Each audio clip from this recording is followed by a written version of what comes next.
Let me introduce, first of all, Dr. Rainbow. Some of you know him, no doubt have taken some classes of his over at the college. He's a biology professor there at Antelope Valley College, holds a bachelor's degree in biochemistry and molecular biology from UC Santa Barbara, master's degree in education from Claremont Graduate School, PhD in molecular biology and biochemistry from UC Irvine. And he was a former creationist. He believed in the biblical account of creation, and through his study over a period of time came to believe that that was not consistent with the way things are, and has since become a proponent of evolution, and has certainly taught this, and I'm not sure if he's ever debated before in this kind of a forum, but certainly on more of an individual basis. But he is a friend of mine. We've gone to lunch several times, and I enjoy him as a person. Certainly don't agree with some of his views, but I respect him as a man, and have many interesting conversations over lunch. So I'd like for you to welcome Dr. Rainbow this evening. Thank you.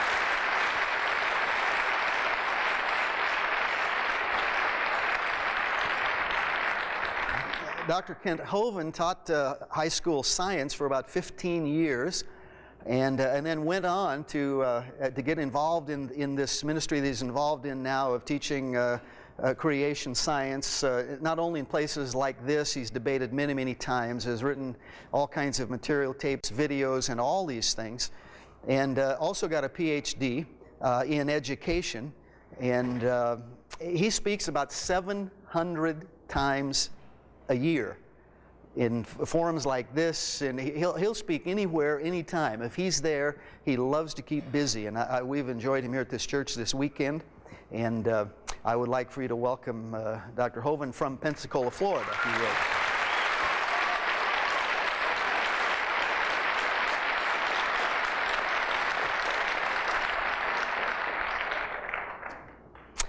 Okay, the clock is beginning. We'll first turn it over to Dr. Rainbow, and thank you for coming.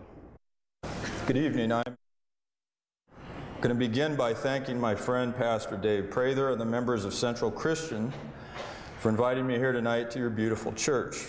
Although I am not a Christian or a regular churchgoer, I do attend church occasionally at various places in Lancaster with my sons, and have found that I enjoy coming here to Central Christian perhaps more than anywhere else on Sunday mornings. I have met many wonderful people here and have felt very welcome. It's a great honor and a pleasure for me to have been invited to address tonight's important topic, and I feel especially honored to share a podium with Dr. Kent Hovind, who is an eminent and well-known expert in the field of scientific creationism, and who I have had the great pleasure of getting to know in preparations for tonight's debate. This guy totally stole my kids' hearts, teaching them how to make paper airplanes and shoot rubber bands. I'm going to have trouble competing with him as a father figure from now on.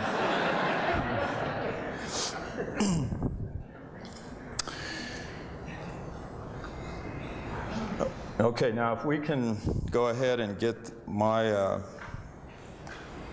there we go. My talk tonight is called "What Scientific Evidence Is There for Evolution?" Then with a special emphasis on how to be a Christian and think properly about the theory of evolution.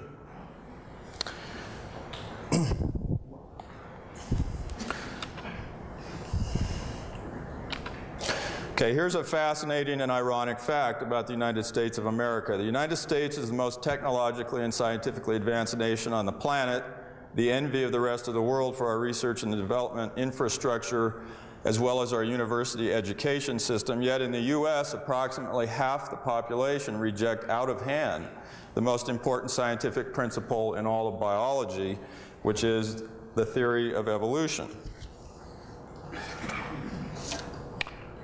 Now let's begin by asking, what's at stake in the creation-evolution controversy?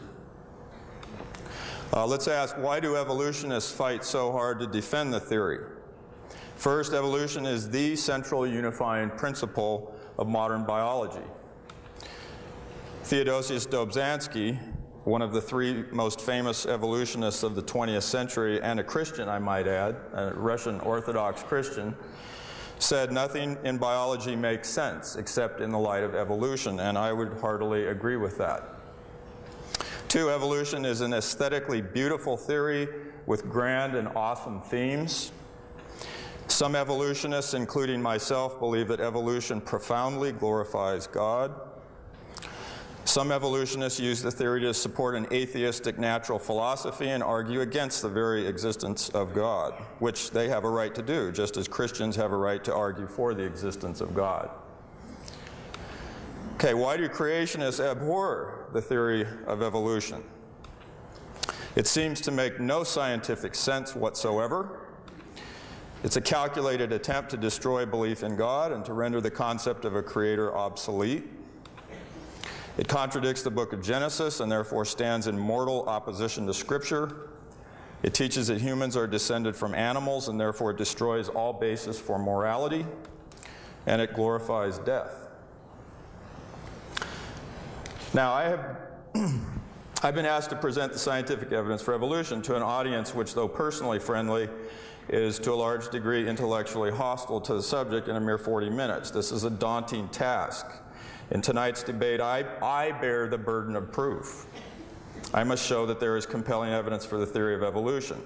I think I do a pretty good job of that every semester in my biology classes at AV College, but there I have almost 50 hours to lay the necessary background and explain the theory. My having agreed to do it tonight in a mere 40 minutes to a conceptually hostile audience borders on lunacy. I hope you realize how difficult a task I face. I have to try to explain one of the most counterintuitive ideas ever encountered by humans. The idea that physical systems of staggering complexity and design can arise spontaneously through the mere operation of the normal laws of physics and chemistry in only 40 minutes.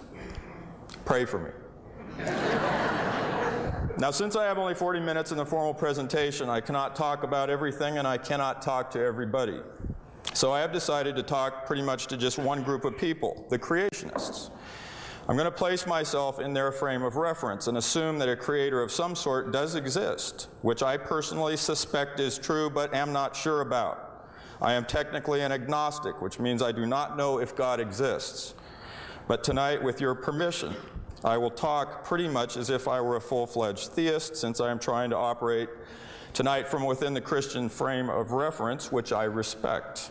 So remember, I am not a Christian, but I used to be a Christian, and it is not impossible that I might become a Christian again someday.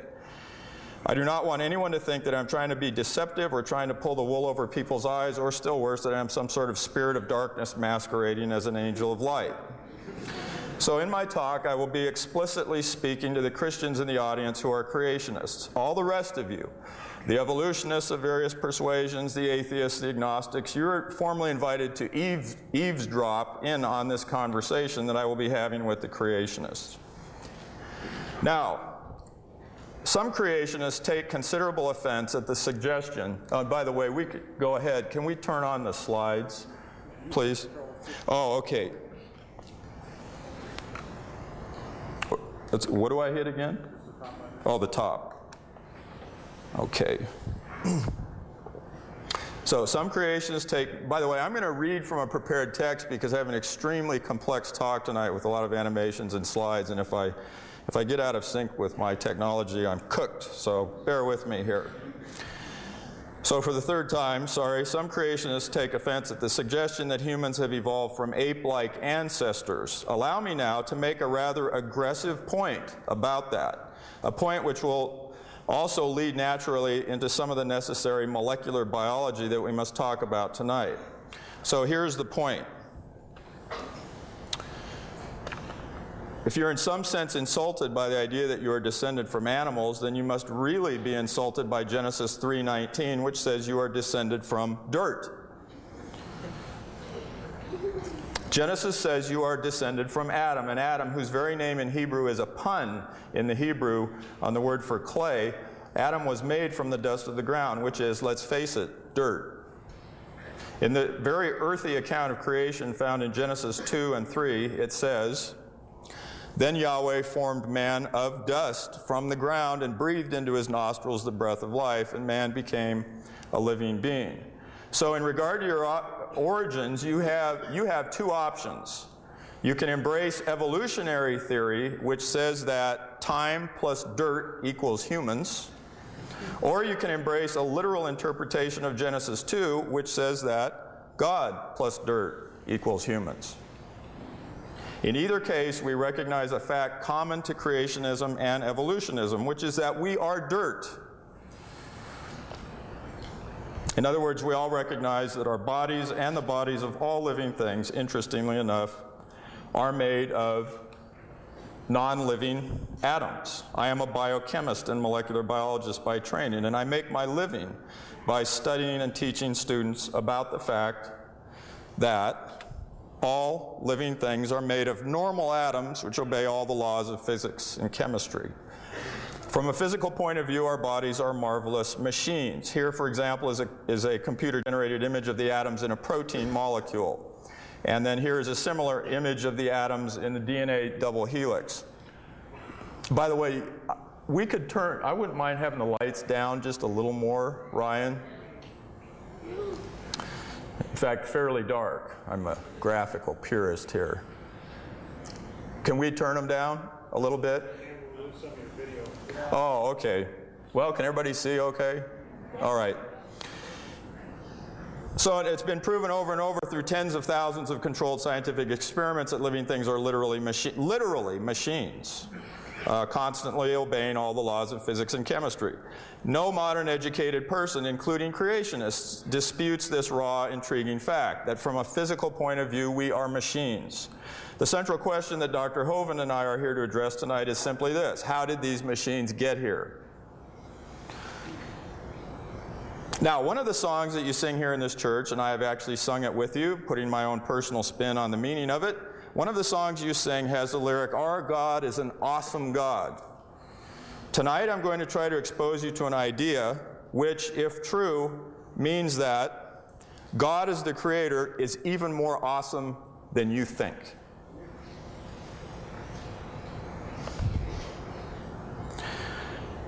Near the end of the 18th century, an English doctor of divinity and professor at Cambridge University, the Reverend William Paley, wrote a seminal work in the history of creationism entitled Evidences of Christianity. In this work, Paley created a memorable image. He said that if you were walking on a heath and hit his foot on a stone, he might inquire how it came to be there, but would be able to say little about it. Indeed, the stone might have been laying there forever for all he knew. But, he said, suppose I had found a watch upon the ground, and it should be inquired how the watch happened to be in that place. In that case, he argued, we would come to a very different conclusion. Since the watch is made of many intricate parts, which work perfectly together for a single purpose and display a remarkable unified design, he could only conclude that there was a designer responsible for the existence of the watch. Paley went on to explain that in nature we find countless living creations far more intricate than a watch. For example, the design of the eye with its lens and many other parts is staggering to behold. Everywhere he looked, at an oyster, a spoonbill bird, a human kidney, Paley found evidence that nature had a designer. Paley's book was required reading for the young aspiring naturalists and theologians who were in college at Cambridge, and it was particularly inspiring to this student, who we will meet again in a moment. This young man was an Orthodox Christian, excited about biology and what it taught him about his creator. And he not only read but even memorized parts of Paley's book. Now, Paley's lesson is really a point about engineering. I'm sure we have many engineers in the audience tonight, since this valley builds the most sophisticated aircraft in the world. Engineers have always taken a great interest in the creation-evolution debate, partly because evolutionary theory tends to come across as complete and utter nonsense to many engineers. Since both special creation and evolution can be considered forms of engineering, one divine and the other natural, I'm now going to make a point about the engineering of living things. Here's a slide of actually a fruit fly embryo developing. Now, we all know that whenever something is created by engineers, it always goes through 4 phases of development. The first phase is the conceptual phase, during which actual drawings and blueprints of the machine are made up, which will then guide the upcoming design phase, during which, oh, I'm sorry, I got off here. We had the conceptual phase, the design phase, drawing up blueprints and so forth, which will then guide the upcoming assembly phase, during which the device is painstakingly constructed piece by piece according to the carefully made design. Now, after the machine has been constructed, if all has gone well, the engineers now get to power up the machine with its source of energy, turn it on, and watch it work. They are now in the phase which engineers live for, namely the operational phase. Now, in the creation of a machine, if it has been well conceived, designed, and assembled, there will always come a time when the engineer can take his hands off the machine and step back and let the machine run on its own. Think of a computer automatically running programs, rendering graphics, carrying out calculations, while its operator sits back in the chair and drinks a soda. Or think of the autopilot on a jetliner, which is automatically landing the aircraft in a dense fog as the pilot and co-pilot simply watch the instrument panel with their hands folded. Or think of a robot spot welding parts of a car on an assembly line while no human watches it at all. It's obvious that the most impressive machines of all are machines that run on their own without any further intervention. Such machines are very complex and hard to design, and when the engineers who made them finally come to the, what I'll call, the step back and hands off point, it's an awesome sight to behold. Now, living things, as we have said, are complex assemblies of atoms and molecules which obey all the normal laws of physics and chemistry. That is to say, they are literally machines. Creationism and evolutionism have different ways of explaining how those machines arose. In fundamentalist Christian creationism, it is believed that God made the first representatives of all the major kinds of living things, quote, out of the ground. That is, from earth or clay or dirt, or whatever you prefer to call that. That is to say, God made living things piece by piece from normal atoms, including hydrogen, oxygen, nitrogen, carbon, phosphorus, sulfur, manganese, magnesium, zinc, iron, and one more, copper, that green atom right in the middle, that cytochrome C oxidase, a protein you have in your body that's literally carrying electricity in the mitochondria of your cells. It's got a copper atom in the middle, so forth and so on. So other atoms that were present in the earth contributed to this, presumably, and God presumably assembled them into fantastic arrays to make DNA double helices and beta-pleated sheets in proteins and electron transport chains in mitochondria and so forth, much like Paley's watchmaker might assemble a watch, piece by piece, from its component springs, gears, and levers. It would be an awesome sight to behold. It would have been a tremendous thing to see that happen in Genesis 2. But now consider what the theory of evolution asserts. Evolution says that atoms and molecules present in deep space and then on the primitive Earth did something radically different from what is described in Genesis 2. Over vast stretches of time, the atoms, through a process which is only partially understood, but which I will try to tell you a lot about tonight, did the astonishing thing of self-assembling into living things. I want you to think hard about this. Imagine that you knew a watch designer who was so incredibly skilled at what he did that he could design the parts of a watch, make the parts, throw them out on a table, and then step back and take his hands off, watching while the hundreds of parts of the watch put themselves together before your eyes. Wouldn't that be unbelievable? Or imagine that one day you're conversing with a friend who works at the Skunk Works, where the world's most advanced aircraft have been designed and produced. And he says to you, guess what? We just made a new type of aircraft the world has never seen before, and it's just been declassified, and I can tell you about it. You say, what is it, a new generation of stealth aircraft? And he says, yes, but that's not what is truly new about it.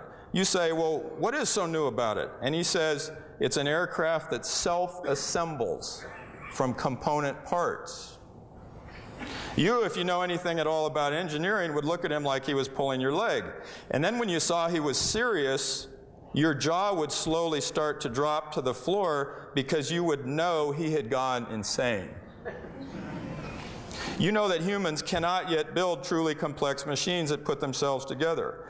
We can make some machines like robot welders on assembly lines that can do simple things in the assembly of other machines, but we cannot even come close to making machines that assemble themselves. But guess who can make machines that assemble themselves?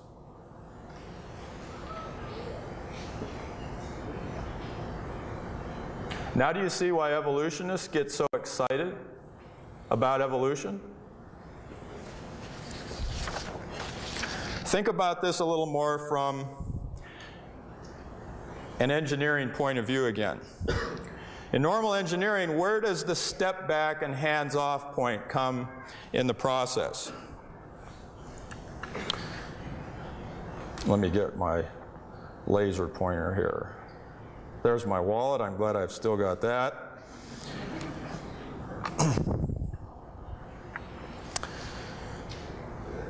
Okay, where does the step back and hands-off point come in the process? The engineers have to have their minds and their hands intimately involved in the conceptual phase, the design phase, and the assembly phase. It is only during the operational phase, assuming everything goes well, that the engineers can step back and hands off. What evolutionary theory allows us to entertain as theists is the idea that Almighty God is creating life on earth, has done something that will set your mind reeling and staggering, something as high above our own engineering abilities as the heavens are high above the earth, something beyond all that we could ask or think. God has pushed the step back and hands off point, which was here, where? He's pushed the step back point into the assembly phase. This is the view of God that theistic evolutionists carry around in their heads. God as the creator is even more awesome than you think. They believe that God, with an intelligence that is nothing less than terrifying, has designed the fundamental particles of the universe and ordained the laws of quantum mechanics so that they will, over time, spontaneously self-assemble into living creatures, while he simply sits back and watches it happen. And then, after 12 billion years of cosmic evolution, when the first humans on the African savanna look up at the night sky and stare at the God, which their explosively large cerebral cortex can now sense is there, in an attitude of awe and primitive worship, and God stares right back.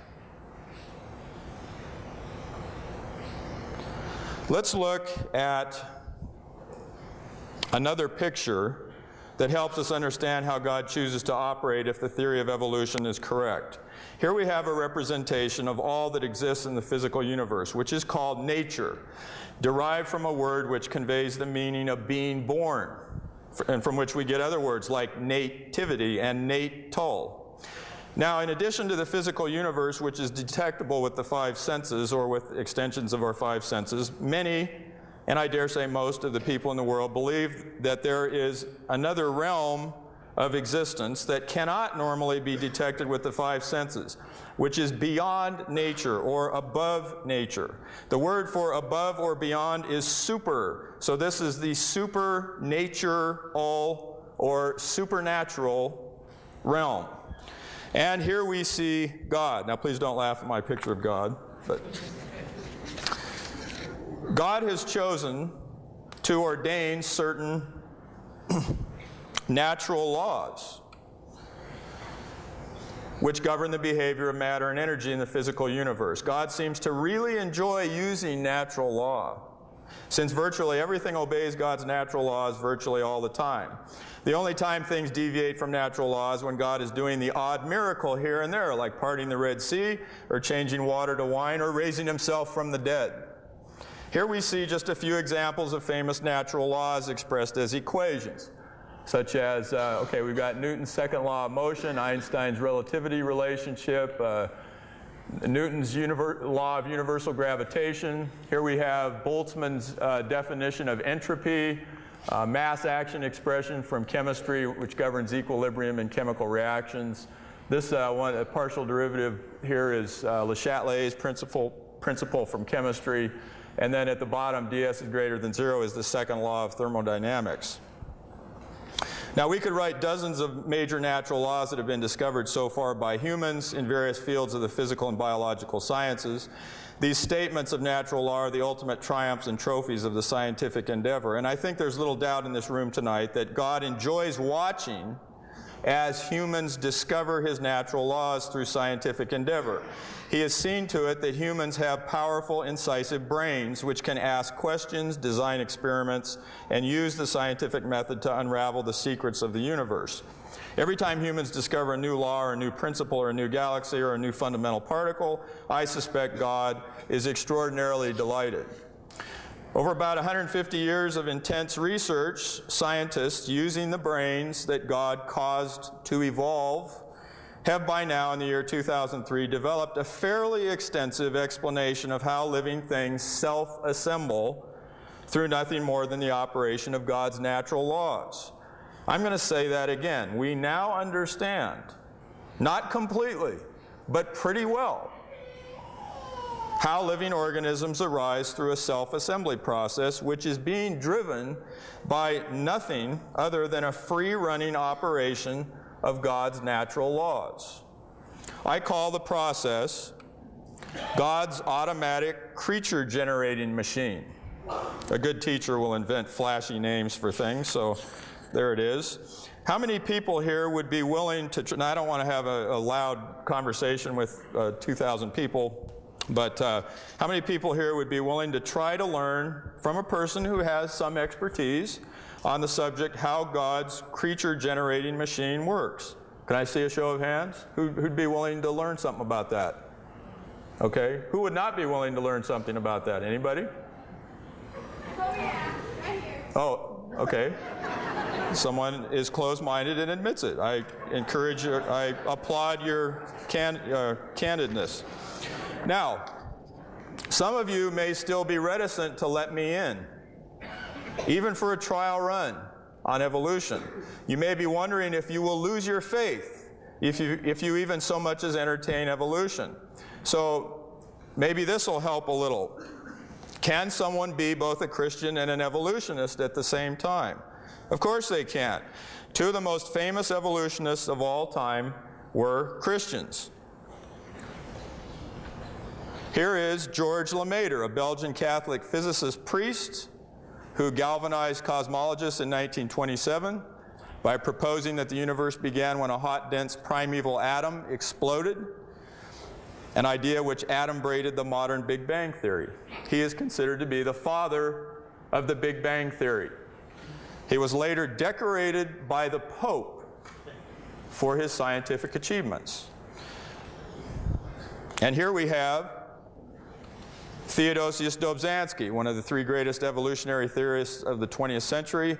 He's famous for saying, "Nothing in biology makes sense except in the light of evolution." And as I pointed out, he was a Russian Orthodox Christian.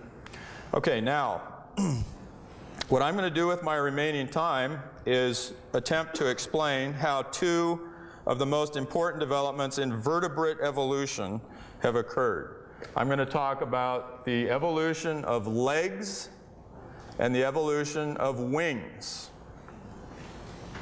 And I'm lastly going to talk about what may be the most difficult to explain problem in all of organismal evolutionary biology, which is the evolution of birds in general. Okay, so here we go now.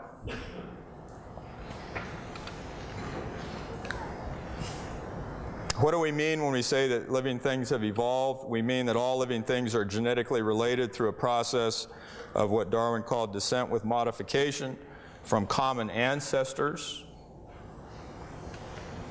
And here is what I call, when I teach it, the central mechanism of evolution.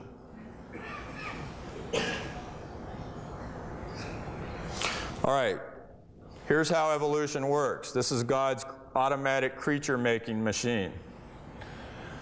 Evolution always occurs in 3 steps. First, we have mutation to DNA, which can occur in a multitude of very well understood ways.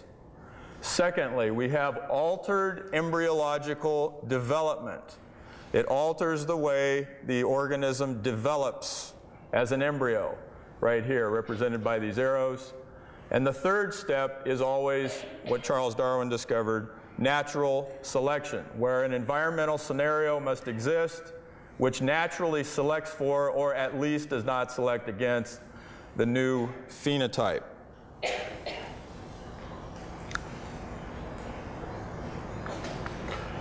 Here's just a few slides showing the guy who figured out the third step. That's the one that we got first, going back. Historically, natural selection was figured out first. Voyage of the Beagle in 1831, Darwin sailed around the world, and then upon his return got married, had many children, and proceeded in 1859 to publish one of the most famous works in the entire history of science on the origin of species. Okay, the second part of the central mechanism that was discovered was mutation to DNA, discovery of the double helix, principles of genetics in the first part of the century by people like Thomas Hunt Morgan and so forth. That was what was worked out next, and it's only extremely recently, it's really only since 1984, that we have even begun to understand the third middle step. This is the one that we've never been able to explain until now. And this is why creationists' objections to the theory are entirely reasonable.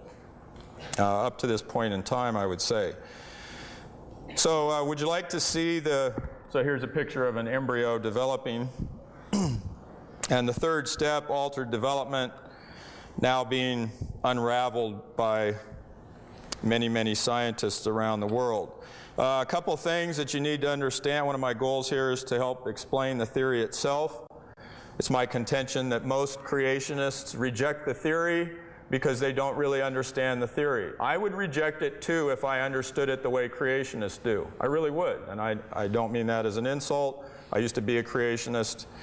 I literally applaud you as creationists for not accepting the theory as you understand it. You've done a rational, reasonable thing. You've displayed your intelligence by doing that, as has Dr. Hovind, who's an extremely intelligent man, and he's probably going to steamroll over me in the rest of this debate.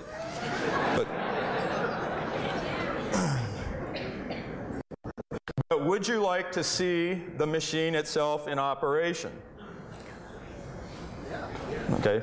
Well, sorry, you can't.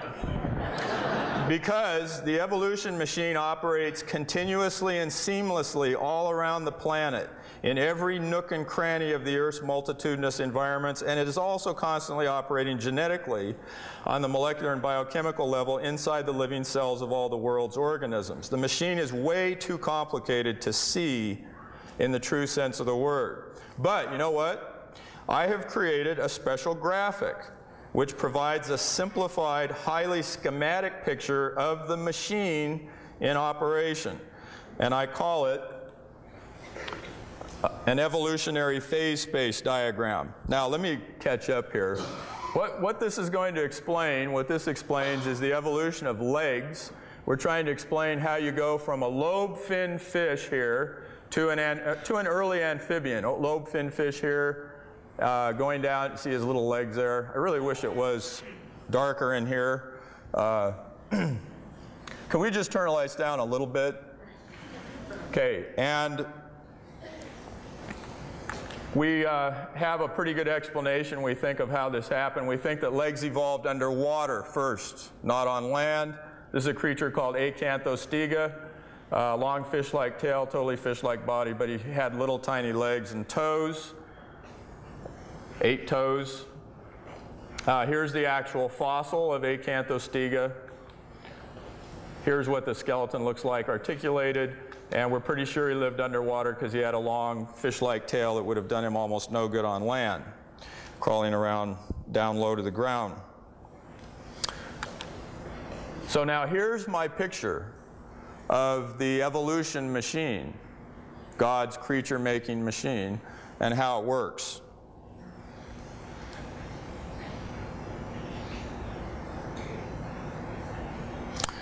Okay, so here's what's going on in this machine. Now I know this is really small for most of you, but we'll do the best. I'm doing the best I can.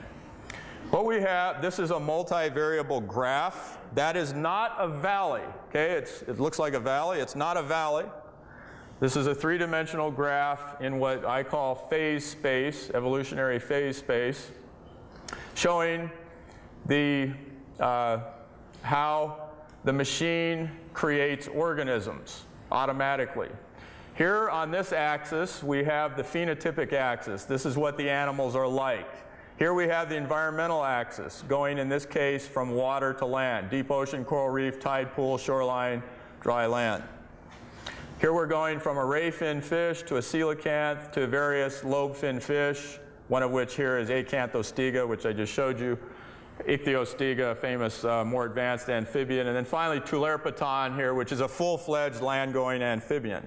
So we're going again, to give you the big picture, from fins to legs here, and we're going from the deep ocean to the dry land here. Now the vertical axis represents decreasing fitness. So if you're high, you die. If you're low, you go. In other words, you live. If you're high, you die. You're up on what I call the peaks of death. And if you're down low in what I call the valley of survival, that means you are fit. You are well adapted to your environment. Now watch how this works. Let's say you're here in phase space. Can you do the three-dimensional math? Okay, what are you? You're a ray fin fish. Okay, you're a fish. Where are you? You're on dry land, so you are dead. You're a fish out of water, so you're dead. You are unfit for your environment. Let's do this one. What are you here? Follow it along. You're a full-fledged amphibian, but you're out in the deep blue sea, so you are dead. You are unfit. Let's do this one. What are you here? You're a ray fin fish in the deep ocean. You're beautifully adapted to your environment.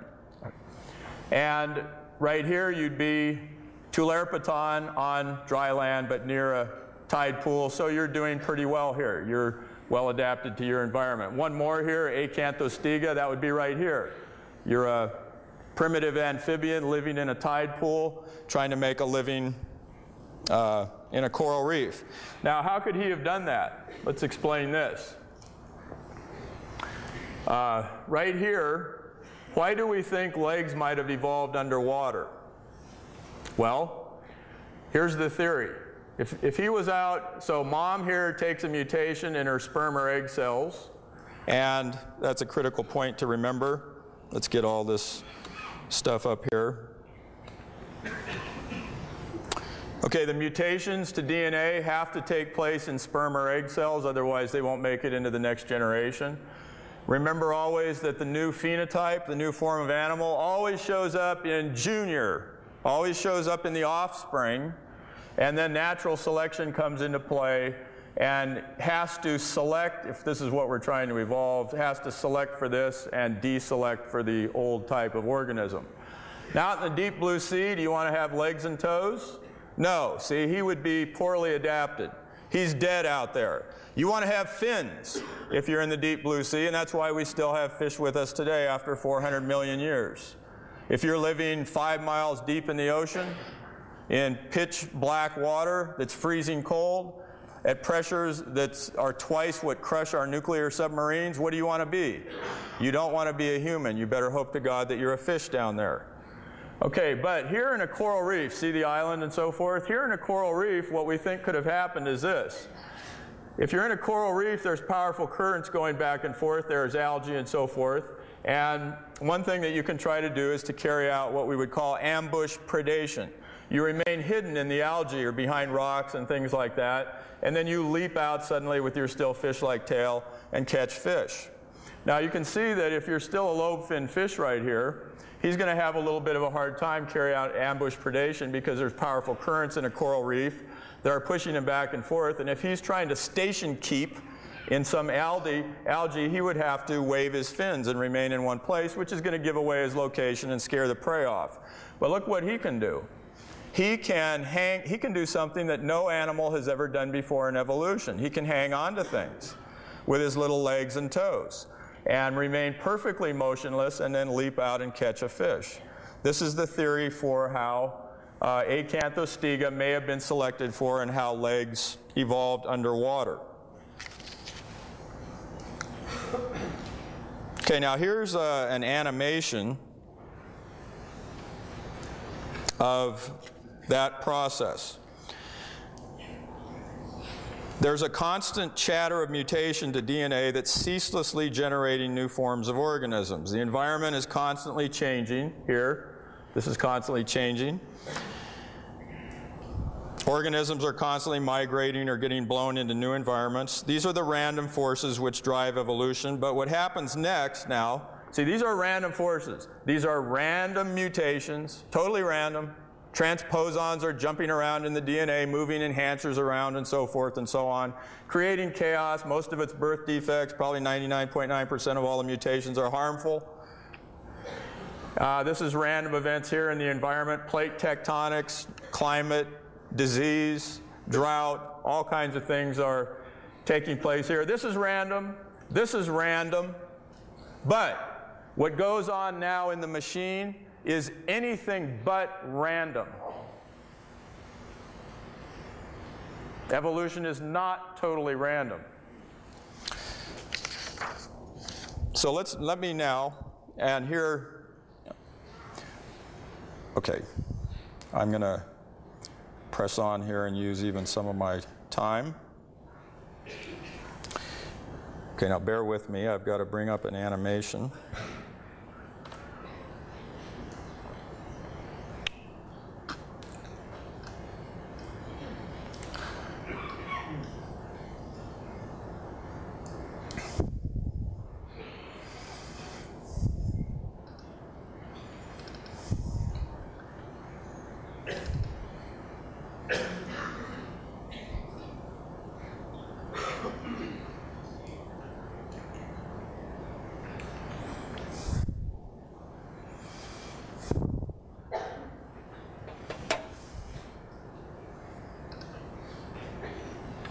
Okay, we'll try to put this on the whole screen.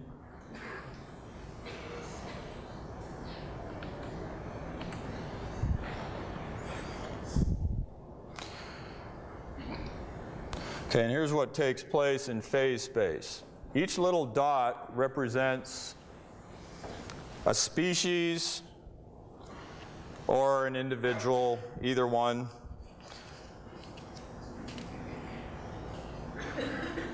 Organisms explore evolutionary phase space now in single-step mutations, and they do it with ruthless efficiency like water exploring a canyon. So what's happening here is that we start off here with a fish in the deep blue sea, mutations take place, and then you go to the next phase here in the Valley of Survival. And now the numbers, since they're beautifully adapted, they build up. See, they build up in number there. So now you've got more of these guys, lobe-finned fish. They build up. And then there are so many of them. There might be 10 million, 100 million lobe-finned fish in the Pacific or something like that. And now you can do calculations and show that the probability of the next step, the probability of moving the right enhancer in front of the right homeotic homeobox gene or whatever, is not only possible, but it's inevitable. You can prove that it's inevitable that the next mutation will take place. And so now you get the next, you start to invade the next locus. The little yellow arrows represent mutations. So see, it just keeps building up, next mutation, building up, next mutation, building up, next mutation. And so the organisms are tracking or coursing their way through evolutionary phase space like water through a canyon. So what you want to think about as you look at this image is picture all these random events, the changes to the environment and changes to the phenotypes of organisms as being kind of like a constant rain falling down on this whole phase space diagram. And just as rain would be channeled down into the channel or the valley and flow along, in a similar way, you see how natural selection, which is anything but random, channels the mutations very efficiently through phase space. Once in a while you have a few organisms, see a few dots up here in the valleys, the foothills. They're just barely making it up there. They're not very well adapted. They don't survive very well. And up here in the taller mountains, nothing makes it up there. Okay, so the principles here are that the number of organisms at each locus in phase space builds up until the probability the next step becomes inevitable. There's the principle that one step leads to another. By many small steps you can climb a mountain, and by many small steps a dramatic change in organisms can occur over evolutionary time. Notice that evolution leaves behind what I call a trail of ancestors. See, look at that trail of all the ancestors that are still there, still beautifully adapted to their respective environments. In my class, someone always asks me, Dr. Rainbow, if humans have evolved from apes, they always think humans have evolved from apes, which they haven't. We've evolved from ape-like creatures. But they say, if humans have evolved from apes, why are there still apes in Africa? I always get that question every semester. And you should be able to easily see now that that's an exceedingly silly question. That's no different than asking, why are there still fish 5 miles below the surface of the ocean? What's the answer? Because they're beautifully adapted to their environment. Another principle is that evolution is a blind, random, fluky process driven by random mutations to DNA and random changes to the environment. Well, I already said that. It's, the selection is anything but random. So in a supreme irony, this process, as I hope you may be able to see, even though it's driven by random processes, it ends up creating creatures that look just as if they'd been designed by a creator. Which they really have, haven't they? Because it's the creator who dictated Le Chatelier's principle, and Coulomb's law, and Newton's second law, and the Schrödinger equation, and all the laws that govern how the atoms and molecules self-assemble. So God still gets all the credit for this. In fact, He's an even more awesome God.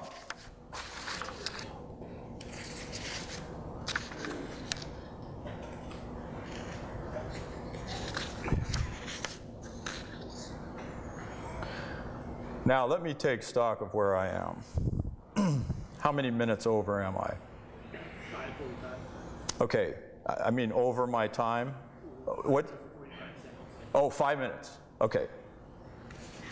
Because I need to respect the interplay that you've all come to see. So give me a second here to decide on how I want to use my time. I actually almost finished what I needed to there.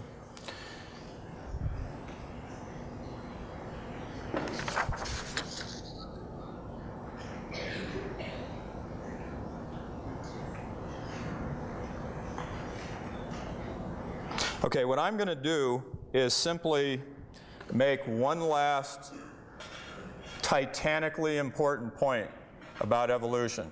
Now, what is it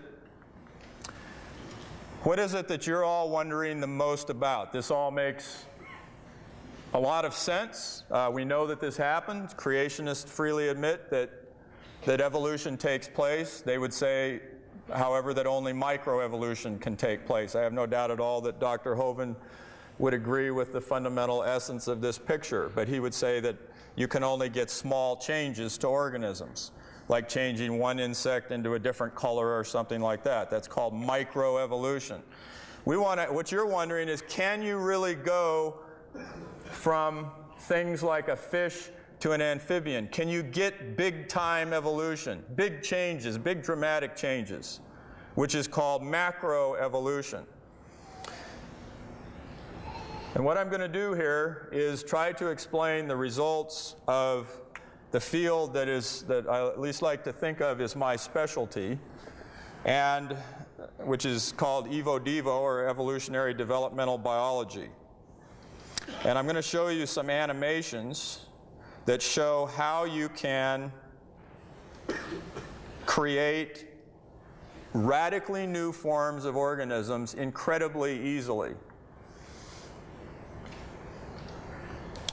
All right, so I need to close this and open up this one.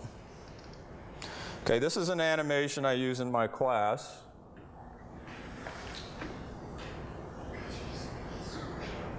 Oh, let's see, did that open? No. Okay. I got too many things to hold here. Put it on the whole screen.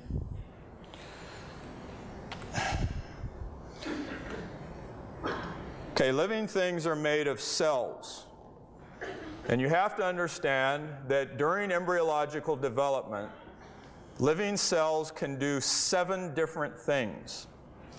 They can divide by mitosis, cell division. So things can get really big really fast. They can differentiate. They can turn into different kinds of cells. Like here, 2 initially identical cells are turning into muscle cells and neurons under the influence of a morphogen that's being sent by this cell. They can crawl around. Cells can crawl around anywhere at any time in your body, just like amoebas do. They can lay down extracellular matrix like big strands of collagen. They can change their shape. Here you see a cell in the middle changing its shape. So this epithelial sheet is buckling and folding. It's like making a paper airplane. One of the things I do in my class is I take out a piece of paper, and in front of the students, I step by step make a paper airplane. And then at the end, I hold it up and I say, look what a complicated thing I made just by doing one thing, folding paper. I take a piece of clay that looks like this, and I cut it with a knife, boom, boom, boom, boom, and I make a hand. Did you know that your hand got here you used to have a paddle like a duck. You had flesh in between your fingers, and then your cells here died by a process called programmed cell death, or apoptosis, which generated your fingers. That's another of the things that they can do. Cells can commit suicide at any time. And they can attach together or break apart at any time by expressing cell adhesion molecules. So, with these facts in mind,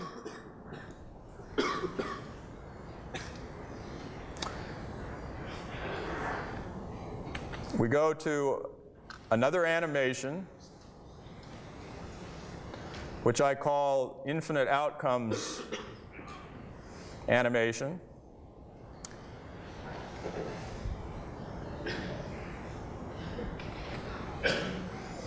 And here we have 5 different subdivisions of it. In the first animation, we're going to see how cells can divide and differentiate, and just look at how fast things can get complicated.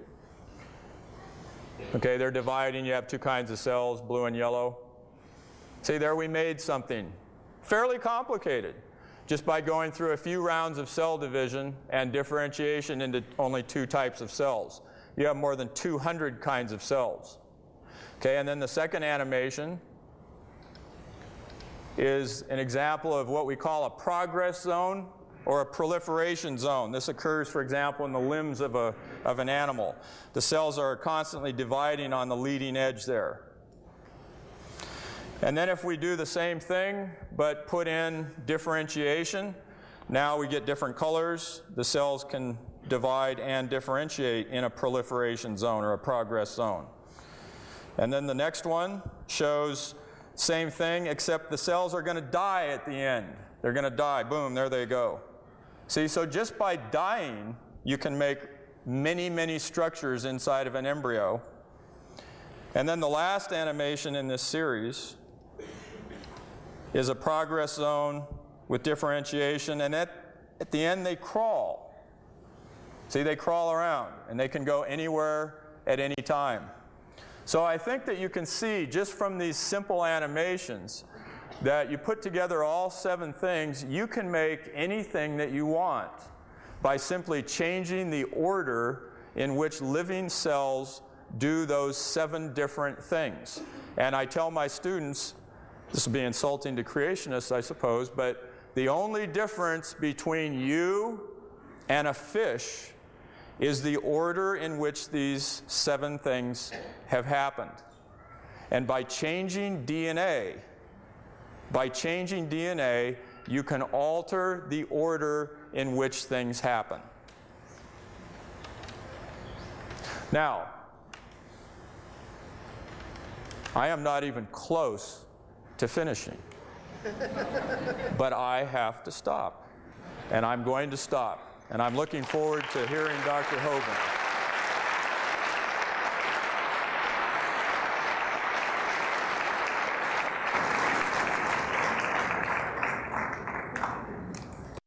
Well, thank you so much for coming. This place is jammed. I don't know how many are in the hallway, but we have a lot of folks here tonight. It's an honor to be here. My name is Kent Hovind. I taught high school science 15 years, and now I travel and do seminars on creation, evolution, and dinosaurs. And I take the position the Bible is literally true and scientifically accurate. God made everything in 6 literal 24-hour days, and the evolution theory currently being taught in our schools is one of the dumbest and most dangerous religions in the history of humanity. That's my take on it, okay? Now, people are welcome to believe all that stuff, but I don't think they should teach it at taxpayers' expense in public schools. That ought to be taught in private schools at, personal expense. Okay, this, not my wife, just a picture. I have 3 kids, all married, and the dog died, so I made it. I'm home free. It's wonderful. And we have 2 grandkids and hopefully 20 more coming. It's great. I have in my backyard Dinosaur Adventureland. We like science, we like dinosaurs, but we think God ought to get the glory for His creation. If you get an opportunity to come to Dinosaur Adventureland in Pensacola, Florida, we'd love to have you. You may also want to come to our first ever and hopefully first annual creation conference. We've had 25,000 visitors in the first 2 years at Dinosaur Adventureland. You guys need to start one out here. That would be great. We need to use science and creation to glorify God. This September is our creation conference. If you want to sign up, the folks at the table don't know about this, but there's supposed to be a list out there. You might want to grab a notepad, Ken Andrew, and if anybody wants to sign up, we'll send you information if you're interested, or just call my office and say, send me stuff on the creation conference if you want to come. Or better yet, come visit our ministry. We have about 40 people in our ministry. God's given us an awesome staff, and we try to use our efforts to produce materials that'll strengthen your faith in the Word of God. Okay, now, right here. What's the evidence for evolution? All the evidence that I have seen in my 30-some years of studying this is just simply imagination or computer-generated graphics, which doesn't even show it happened. That's how we think it might have happened. None of that is science, okay? Science is things we can observe and study and test and demonstrate. So what's the evidence for evolution? I happen to like science. I collect science books. I have hundreds of them. I taught the subject for 15 years. I really enjoy science. People say, there's evidence for evolution. Okay, I don't think so. We'll talk about that in a minute. And they say, couldn't God have used evolution to get us here? Well, we need to define some terms. There are 6 different meanings to the word evolution. I cover this in my seminar. First, there'd have to be cosmic evolution, the origin of time, space, matter. Where did that come from? Secondly, there'd have to be chemical evolution. If the Big Bang theory is true, the Big Bang produced hydrogen. You'll never hear them talk about this, but it had to happen because you have to somehow get uranium from hydrogen. That simply is not possible. Thirdly, there'd have to be stellar evolution. That's the origin of stars. Nobody's ever seen a star form. All we see are stars blow up. That's the opposite of evolution. There's novas or supernovas. We don't see them form. One professor I debated said, we're seeing a star form right now in Crab Nebula. I said, no, you're not. You're seeing a spot get brighter. And you're assuming it's a star forming. It could be the dust is clearing. There's already a star behind it. You don't know any stars are forming. What we do know, there's a lot of stars out there. There's enough that everybody on Earth can own 11 trillion of them to yourself.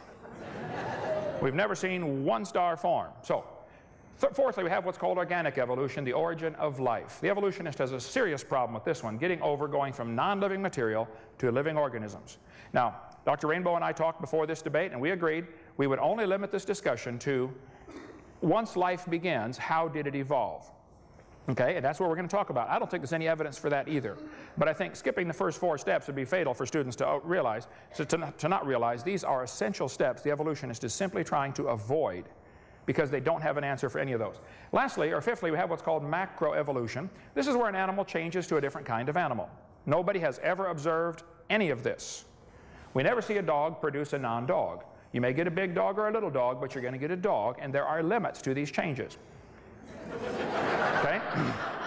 You're never going to get a dog as big as Texas or a dog as small as a flea. There are limits. Sure, there are changes, but there are limits. And the further you get from the norm, the more problems you have.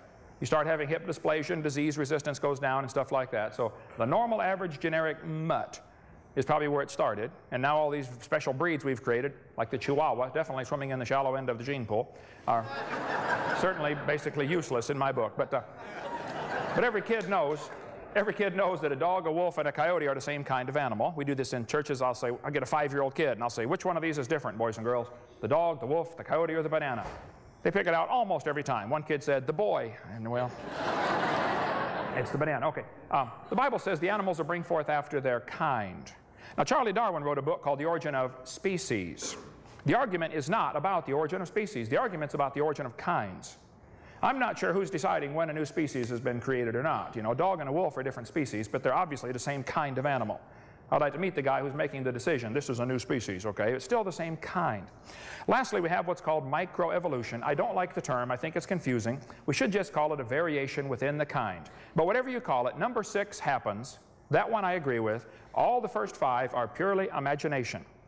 Students have to be taught to believe in these by computer animations or, you know, pictures of how it might have happened. It all takes place in the imagination. It never takes place in reality. People say, couldn't God use evolution to get us here? Well, that depends what you mean by God. The God that would use evolution is cruel, wasteful, stupid. He's deceitful. He's not the God of the Bible, that's for sure.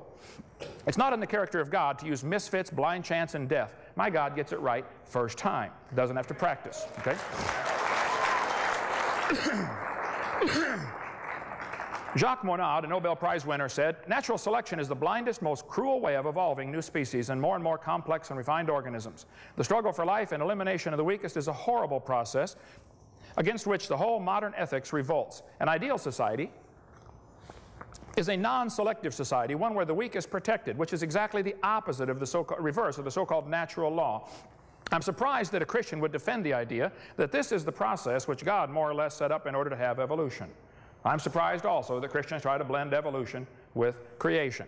David Hull, Northwest University, said, whatever the God implied by evolutionary theory and the data of natural selection may be like, he is not the Protestant God of waste not, want not. He is also not a loving God who cares about his productions. He is not even the awful God portrayed in the book of Job. The God of Galapagos is careless, wasteful, indifferent, almost diabolical. He is certainly not the sort of God to whom anyone would be inclined to pray. Charlie Darwin said in his book, thus from the war of nature and famine and the death, the most exalted object we're capable of conceiving, the production of higher animals follows. Evolution is a religion of death and struggle and cruelty. It is not compatible with the Scriptures. My Bible says God's work is perfect. He made it right first time. The God that would use evolution is deceitful. It's not the God of the Bible. There's no evidence for evolution anyway. The Bible says God formed the world by His Word. He spoke it into existence. He did it in 6 days. He told us clearly how He did it. He didn't use millions of years to get here. I think it'd be a retarded God that can't make it right first time. I wouldn't worship a God like that. Okay? It nullifies the need for the death of Christ by having God use this evolutionary process, and there is no evidence for evolution. So why would we compromise a perfectly good Bible, which has never been proven wrong, with a dumb theory that has never been proven right? I see no reason to compromise in this war. Okay.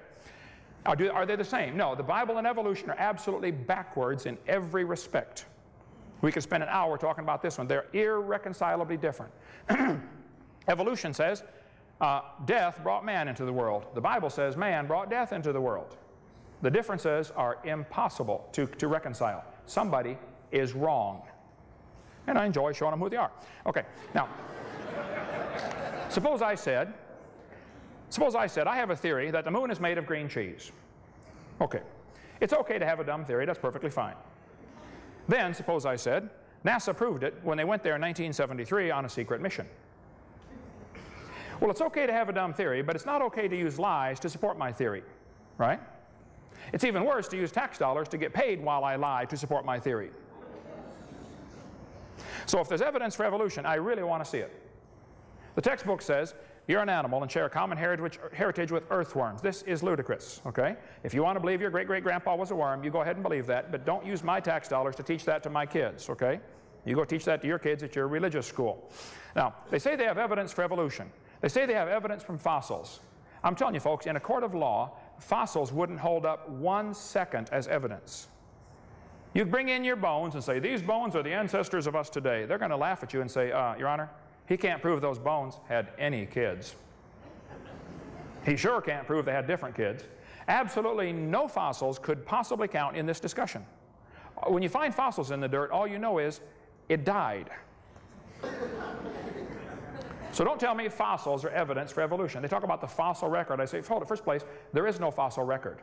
There are a bunch of bones in the dirt. It's not a record, okay? There aren't dates on them. They're just a bunch of bones in the dirt. There's just as much evidence for a flood. They say they have evidence from structure, evidence from molecular biology, evidence from development, like you talked about tonight. Well, we're going to talk about some of those as quick as we can. The textbooks start off with the assumption that the universe is billions of years old and started with the Big Bang. I think that theory is ludicrous and has been proven wrong years ago. That's not science. We cover that in great detail on our video number 1 out there on the table. If you want to get one of those. There's not many left, sorry about that. But they tell the kids that radioactive dating proves things are millions of years old. That is also not evidence for evolution. Radioactive dating is ridiculous. We cover that thoroughly on video 7. Here's an example where living snails were carbon dated 27,000 years old. They're still alive, okay?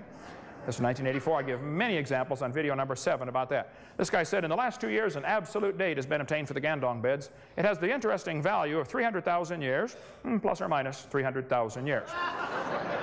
Well, they nailed that one right on the head, didn't they? Anyway, get video 7 if you want more on carbon dating or potassium argon dating or uranium lead dating. I got them all on video 7.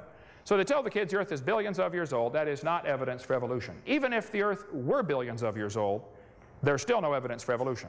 And I think there's ample evidence the Earth is not billions of years old, and we cover that on video number 1 of our series. They tell the kids the Earth started off hot and it slowly cooled down. Yet the Bible says the Earth was created underwater. It was never a hot molten mass. The scientific evidence points to the fact that the Bible is right, because all over the world radiopolonium halos are found. Very short half-life on polonium-218 and 214, like down to less than 3 minutes. And you can get the book, go to halos.com if you want a whole lot more on the radiopolonium halos. They prove positively the Earth was never a hot molten mass. Cover that on video 7. Textbook says the stalactites form slowly, very slowly, tiny drops of water. That is not evidence for evolution. It's not evidence for anything. It's not even true. Here's me standing by a stalagmite. It's only 100 years old in Thermopolis, Wyoming.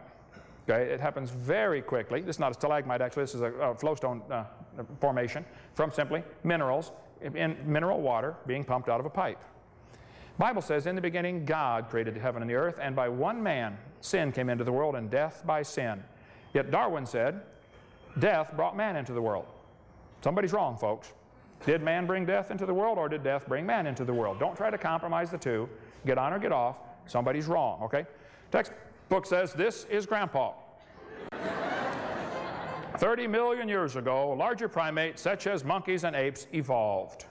They are ancestral to both humans and modern apes. Look, you're welcome to believe that.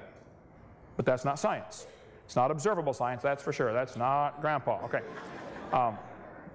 Now, all of the so-called evidence for evolution from the cavemen that I'm aware of, and I've studied it real actively now for 30-some years, all of it has been discredited.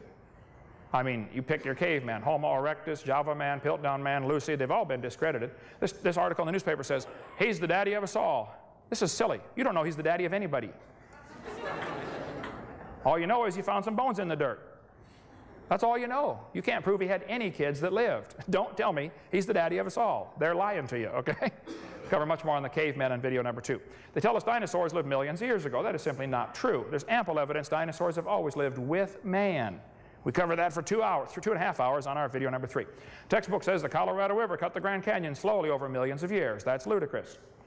The top of Grand Canyon's higher than both ends. Rivers don't flow uphill. Grand Canyon's a washed out spillway. Anybody that studies it'll know that. I flew down it 2 days ago coming here.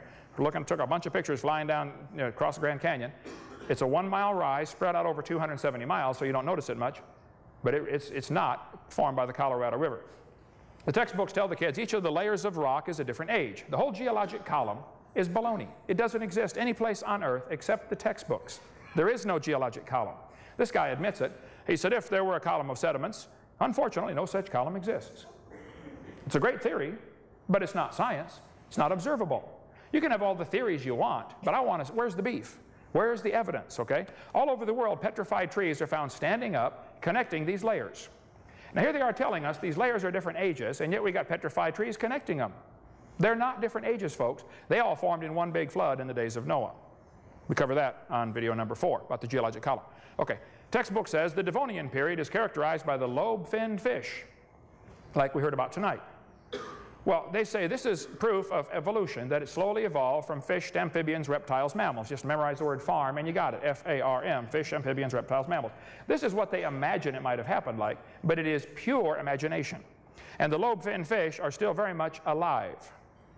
When they found the coelacanth swimming around the Indian Ocean back in 1938, they brought one into the scientists and they said, wow, look at this. They survived for 300 million years.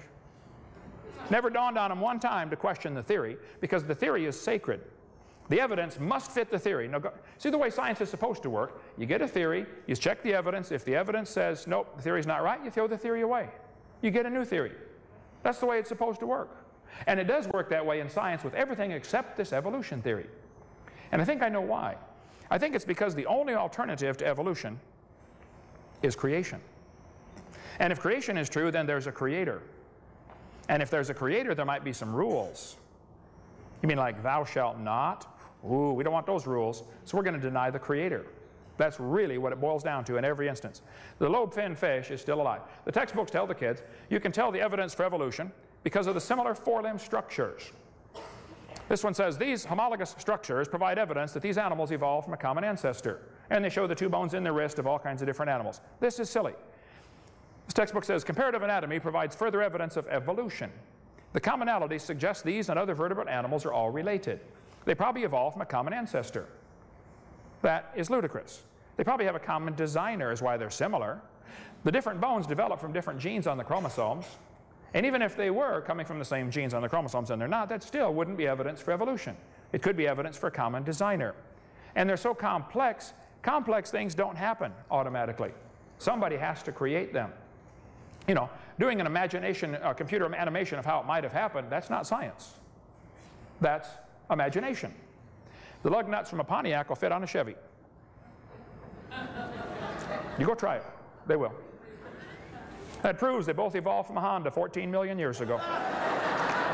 No, that proves the same guys are making them, okay? It's common designer. Textbooks are going to tell your kids that the peppered moth is evidence for evolution. This was proven wrong years ago. The peppered moth, according to the story, had dark babies and light babies, but on the light-colored trees, the light ones blended in better, and the dark ones got eaten more.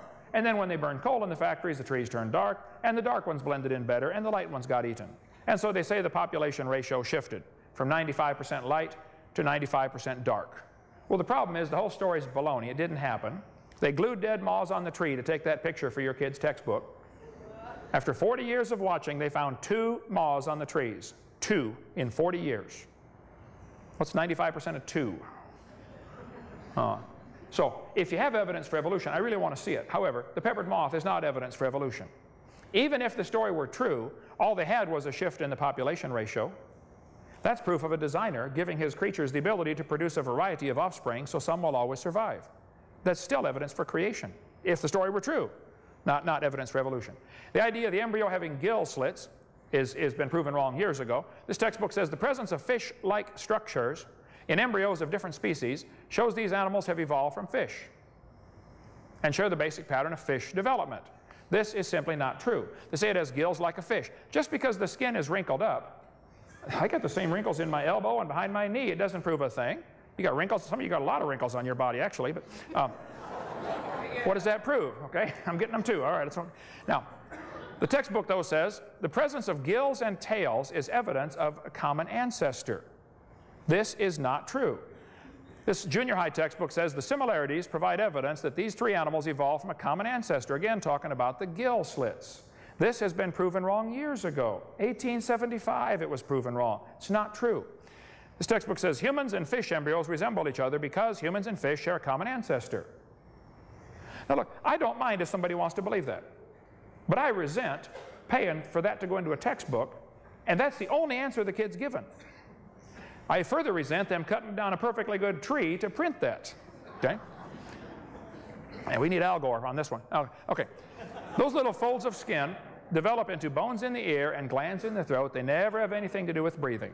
Just because the skin is wrinkled up doesn't mean it's gills, or even it's partly gills, or even it's related to gills. I've seen people with a bunch of chins and they can't breathe through any of them but the top one. Okay? Ernst Haeckel faked his drawings in 1869 to make people believe this evolution theory. He admitted he lied in 1875 when his own university held a trial. He was convicted of fraud. On top are Haeckel's drawings. Underneath are the actual photographs of those creatures he claimed he's drawing a picture of. The drawings are simply fraudulent. They're lies. There's no kind way to say it. They're lies. Get them out of the textbook. They tell the kids in school the appendix is evidence of evolution because your appendix is smaller than a horse's. Well, we don't eat as much, green vegetables as horses eat. Maybe they don't dig up as much junk as they do in eating off the ground. But the fact is, you do have a smaller appendix than a horse. So what? That's all you need. The appendix, they'll say it's vestigial. It's not vestigial. You need your appendix, okay? If your appendix is taken out, you shorten your lifespan, I believe, by about 8 years. You got a much better chance of getting a lot of diseases. The appendix is where a part of the immune system responses are initiated. They've known that for years. It's not vestigial. This textbook tells the kids one of the evidences for evolution is the whale's vestigial pelvis. Many organisms retain traces of their evolutionary history. For example, the whale retains pelvic and leg bones as useless vestiges. This is baloney. They say the whale has a vestigial pelvis and leg bone that serve no purpose. Just imagine whales walking around. It's true. That's not true. Here's from Los Angeles Museum. Those are the bones they're talking about right there. Just imagine the whale walking around. Actually, this is a lie. Those bones are used in reproduction. The whales are pretty big, and those little bones have special muscles that attach to them that allow the whales to reproduce. It has nothing to do with walking on land. This is not evidence for evolution. This is evidence for design. Okay? In our museum in Florida, we have a 15.5-foot python snake skin. Down at the south end of that skin, you can see little claws that are attached to little bitty bones going up inside the snake's body. The textbook says these are rudimentary hind legs of a python snake. This is not true. Those little claws are used in mating. The snake can't talk. You can't say screwed over. Okay? This has nothing to do with walking on land. It has to do with getting baby snakes. So, if you have evidence for evolution, I'd like to see it, but that's not evidence for evolution. Okay? This guy says the humans have a tailbone that is of no apparent use. The vestigial tailbone in humans is homologous to the functional tail of other primates. Thus, vestigial structures can be viewed as evidence for evolution. Organisms having vestigial structures probably share a common ancestry. Well, look, you're welcome to believe that, but it's not true, okay? The tailbone's not vestigial. You need your tailbone. There are 9 muscles that attach to the tailbone, without which there are quite a few functions you cannot perform. I won't tell you what they all are, but trust me, you need those, okay? Now, if you think the tailbone is vestigial, I have a long-time standing offer. I will pay to have yours removed. Bend over, okay? Me and the Swiss Army can fix this in 15 minutes. Now, this textbook, though, says the coccyx, the tailbone, is a small bone at the end of the human vertebral column. It has no present function and is thought to be the remainder of bones that once occupied the long tail of a tree-living ancestor. First, it's not true. It's been proven wrong years ago. Secondly, that ought to be taught in a school for religion, not a school for science. This is not part of science. Why is this in a science book? Take that out of the book. A tail would be handy. I mean, anyway. This textbook draws what's called a phylogenetic tree, and they have humans, birds, and crocodiles having a common ancestor. It only takes place on paper in the imagination. It never takes place in reality. Darwin said it's a truly wonderful fact that all animals and all plants throughout all time and space should be related to each other. Well, Charlie, you're welcome to believe that. But that's not science. And I resent that being taught in science classes at taxpayer expense. And I think many other people do also. That's not evidence for evolution. The fact that you believe it doesn't make it true. They talk about natural selection being the cause. He mentioned tonight natural selection. I agree. Natural selection works. But it only selects. It doesn't design a thing. It doesn't create anything. If I was going to select, if I wanted a population of people over 10 feet tall, so I'm going to go around and kill everybody under 10 feet tall. I don't have anybody over 10 feet to select from. You can't get a population of 10-footers because there's nothing to select from. You can select, natural selection does that, it doesn't create a thing. The textbooks tell the kids about the horse being evidence for evolution. And so we went from a 4-toed horse to a 1-toed horse. That is baloney, proven wrong 55 years ago, but they're still teaching it. They say we started from complex chemical soup and went to a living organism very slowly. Oh yeah. This textbook says all the many forms of life on Earth today descended from a common ancestor. Then it says no traces of those events remain. We know what happened, but there's no proof. Or you know what happened because of your imagination. You don't know what happened because of scientific evidence. It's not science, that's all I'm saying. This is not evidence for evolution. The fact that you can write it on paper, or the fact that some famous scientist, Dobzhansky, says, oh, this is true, or therefore it's true, it doesn't make it true because some famous scientist says it's true. Where's the beef? Where's the evidence? And they talk about a simple single-celled organism. Single-celled organisms are not simple, folks. One paramecium is more complex than a space shuttle. And you can put thousands of those in a drop of water. Michael Behe's got a great book out called Darwin's Black Box, if you want to read about the complexity of living organisms. He spends a whole chapter talking about the complexity of the hair on a bacteria. The whole chapter about one hair on a bacteria attached to a little motor that's a rotary engine. That little motor is incredible. It turns 100,000 RPM, forward or backward. And it's just like, as the things get smaller, the fluid they move through feels thicker to them. So bacteria swimming through water is like a person swimming through peanut butter. And this bacteria goes 60 miles an hour. That little motor is so tiny, if you took a hair off your head and cut it off, you could put 8 million of those motors on the stump of that hair. And it turns 100,000 RPM. Had to be designed, folks. Now, if you want to believe it happened by chance, you go and believe that. But that's not logical, and it's not science. Now, this textbook says the complex structure of the human eye may be the product of millions of years of evolution. Well, again, they're welcome to believe that, but the eyeball is incredibly complicated. Darwin knew the eyeball was complex and said it gave him a headache. Darwin said, to suppose that the eye could have been formed by natural selection seems, I freely confess, absurd. By the way, how can blind chance make a seeing eye? On the back of your eyeball, you have about 1 square inch called the retina.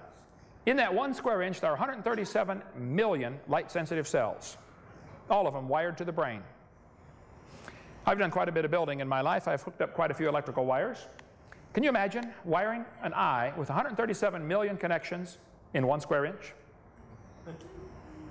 My Heavenly Father did it. He's pretty smart, ain't he? I debated an atheist in New York. He said, I've got proof for evolution. The human eye is poorly designed. I said, why do you say that? He said, well, the light comes into the eye, and then at the back, before it hits the retina, it goes through blood vessels. And the blood vessels block part of the light. He said the octopus has a much better eye because their blood vessels are behind the retina. Humans have blood vessels in front of the retina. That's a poor design. He said, that's proof for evolution. I said, well, wait. First of all, poor design is not proof for evolution, okay?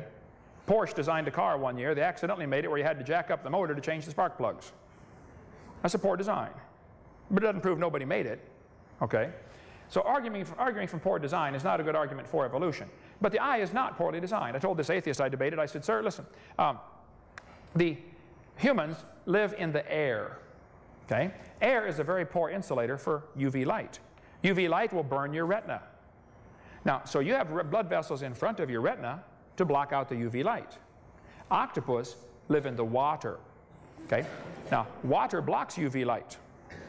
So they don't mind having their blood vessels behind the retina. They're designed for living in water, and you're designed for living in air. I said, if you want to swap eyes with an octopus, you just go ahead, but you're going to be blind in a few days, okay?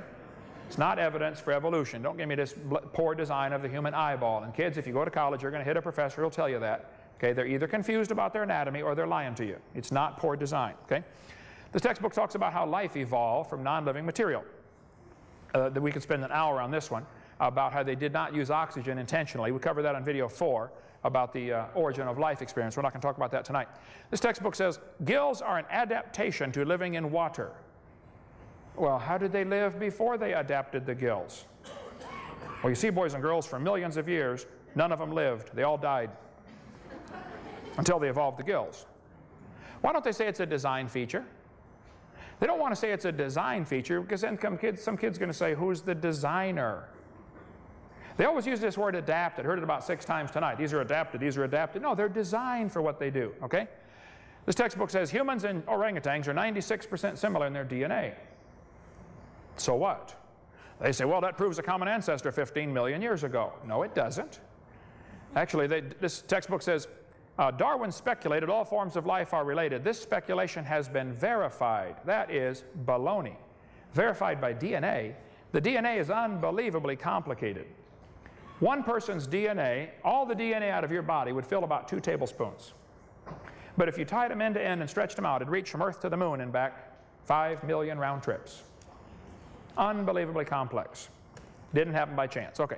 Now they're telling the kids, like Richard Goldschmidt said clear back in 1940, the first bird hatched from a reptile egg.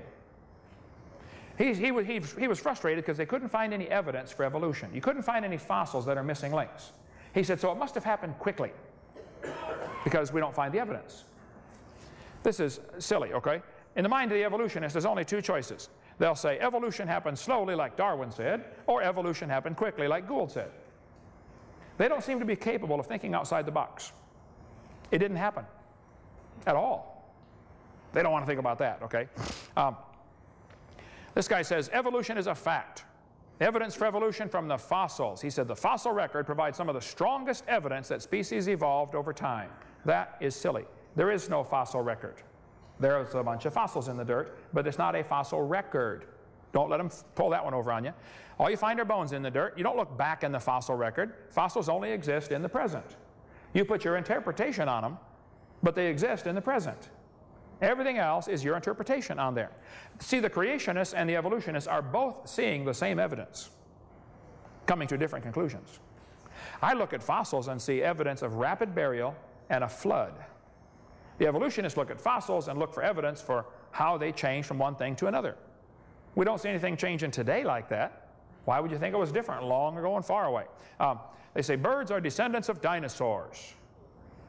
Well, you're welcome to believe that, but there are a few differences between a dinosaur and a bird, okay? You don't just put a few feathers on them and say, come on, give it a try, man. It won't hurt too bad. It's just not quite that simple, okay? Textbook will say Archaeopteryx is evidence for evolution. Archaeopteryx is a bird, okay? Alan Fiducia, University Chapel Hill, North Carolina, one of the world's experts on, he believes in evolution. But he says, paleontologists have tried to turn Archaeopteryx to an earthbound feathered dinosaur, but it's not. It's a bird, a perching bird. And no amount of paleo babble is going to change that. Students believe evolution because that's what they've been taught. I think all that's been presented are lies. I think the lies ought to be taken out of the books, and then if you have evidence for your theory, show it to the kids. You tell them they're an animal, what's it do? Well, look around, okay? They act like animals. Now, teen suicide rate's gone crazy in this country. Violent crimes have gone up 1,000% since evolution became the dominant theory in the early 60s. Unmarried couples living together in adultery has increased 725%. Premarital sex has gone up in every category. Satan's a liar, folks. He wants to deceive you. And I think if somebody believes that we came from an ape-like ancestor or even came from an amoeba up to a human, they're welcome to believe that. But that's not science. It's not common sense. And I think they need to understand that teaching is going to destroy the faith of some kids in their class, which maybe they don't understand, maybe they do understand. But Jesus said, whoso shall offend one of these little ones which believe in me, it were better for him that a millstone were hanged about his neck and he were drowned in the depth of the sea.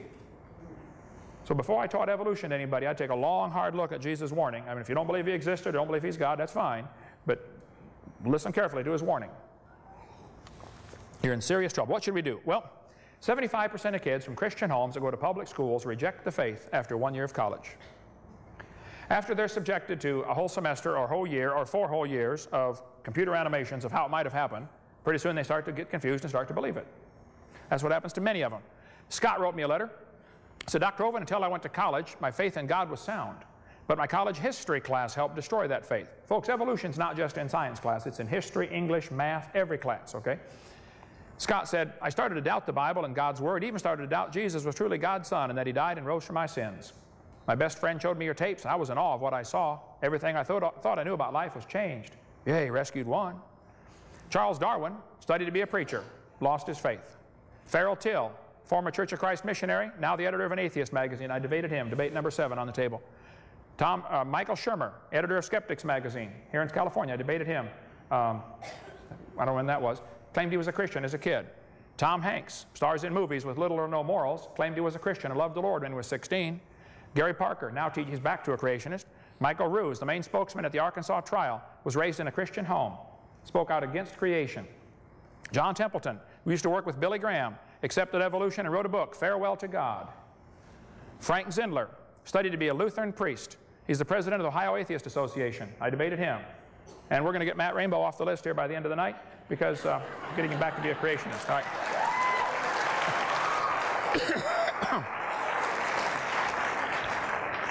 Moses Mordecai Marx Levy, alias Karl Marx, when he was 17, wrote a paper on how much he loved the Lord.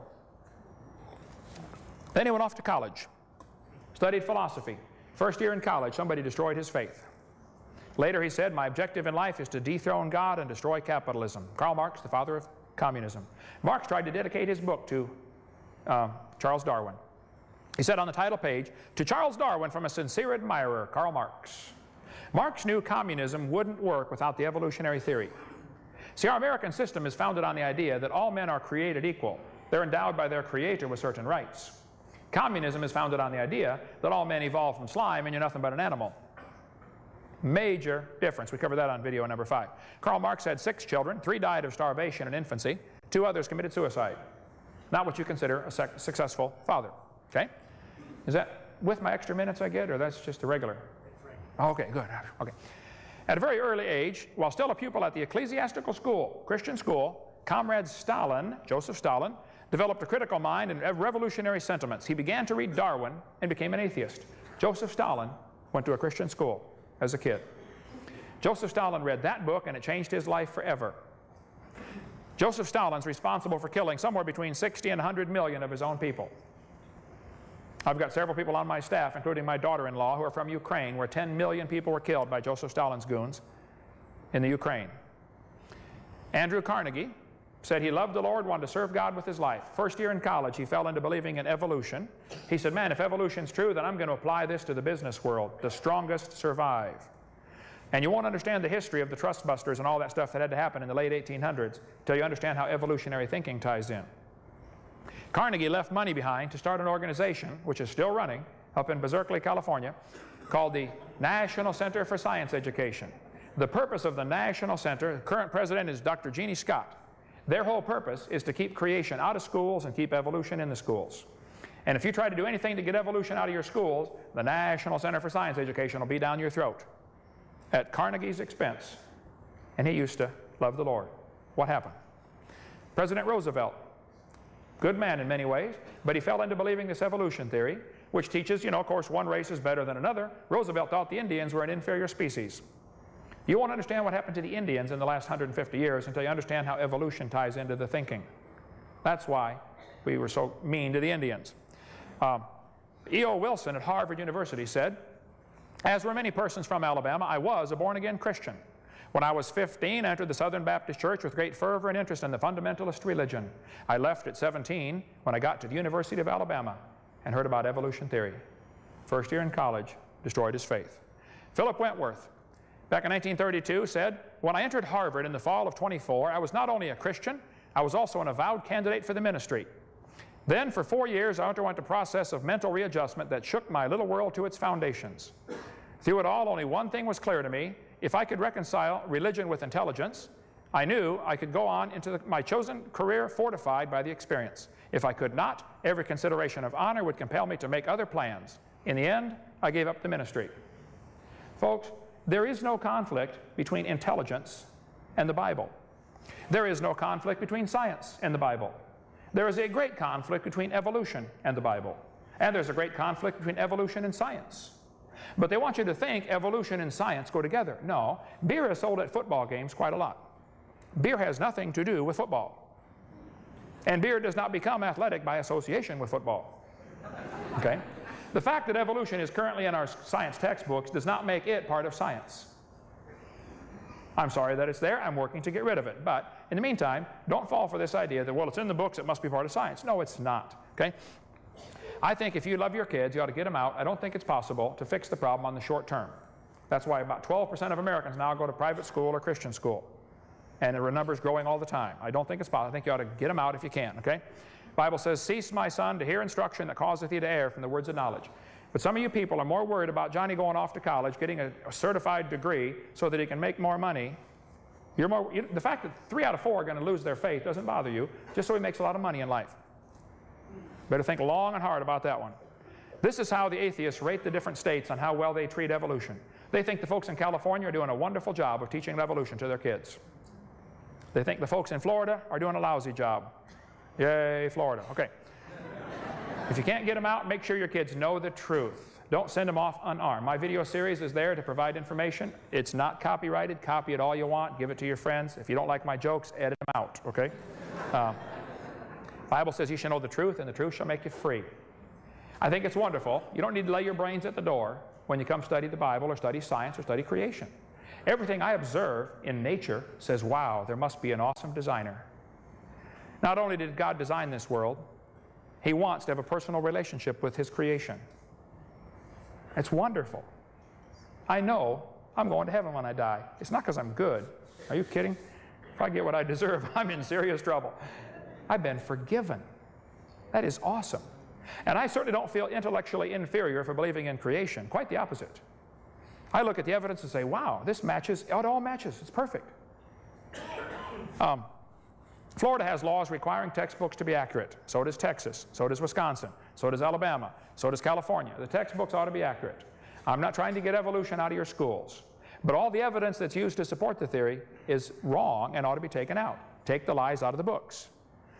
Don't try to get evolution out of schools. Get the lies out of the textbooks. You can demand they cut out the pages. I mentioned in a debate one time, I said, these following pages ought to be cut out of this book because they're not true. The professor said, what are you going to replace it with? I said, what? He said, you want to cut these pages out of the book. What are you going to replace this with? I said, are you telling me if we take a lie out of the book, we can't take a lie out of the book until I get a replacement? How about shorten the book by 20 pages? The kids won't care. What the professor was trying to avoid saying was, we don't have any real evidence for our theory except things that have been proven wrong, and if you take this out of the book, I'm stuck with nothing to prove my theory. Well, that's your fault. Don't blame me. You chose the dumb theory, not me. Get some evidence, okay? Glue the pages together, put a warning sticker in the front cover. You got to get students my little brainwashed book. Our printing cost is $1 a piece. Buy 1,000 of them, give them to every kid in the county. Teachers will have a hard time teaching evolution for the next 10 years if you give those things out. Get your kid exempt from class. Say, teacher, I don't want my kid taught evolution. There's legal ways to make sure that they can't teach them evolution, okay? You can teach creation in the classroom. There's never been a law against it. In closing here, God doesn't lie. The Bible says God cannot lie. He promised, whosoever shall call upon the name of the Lord shall be saved. 35 years ago next month, I said, Lord, I'm a sinner. He said, you can say that again. I said, yes, I know, Lord, but and I believe I deserve to go to hell. He said, you can say that again too. I said, but Lord, I believe you died for me, and I want you to forgive me and save me right now. And February 9th, 1969, I prayed and asked the Lord to forgive me, save me. Hey, where are you going when you die? You really ought to think about it. You're going to be dead for a long time. You're going to actually be dead longer than you're going to be alive. Think about that one. If we can help, that's what our ministry exists for. I appreciate the work going into the animations, but folks, I'd have to say, in a court of law, it wouldn't hold up 3 seconds. It's an imagination. It's an animation. It's not reality. We don't observe it. So the argument tonight is, where's the evidence for evolution? I'm still waiting to see it. Thank you so much.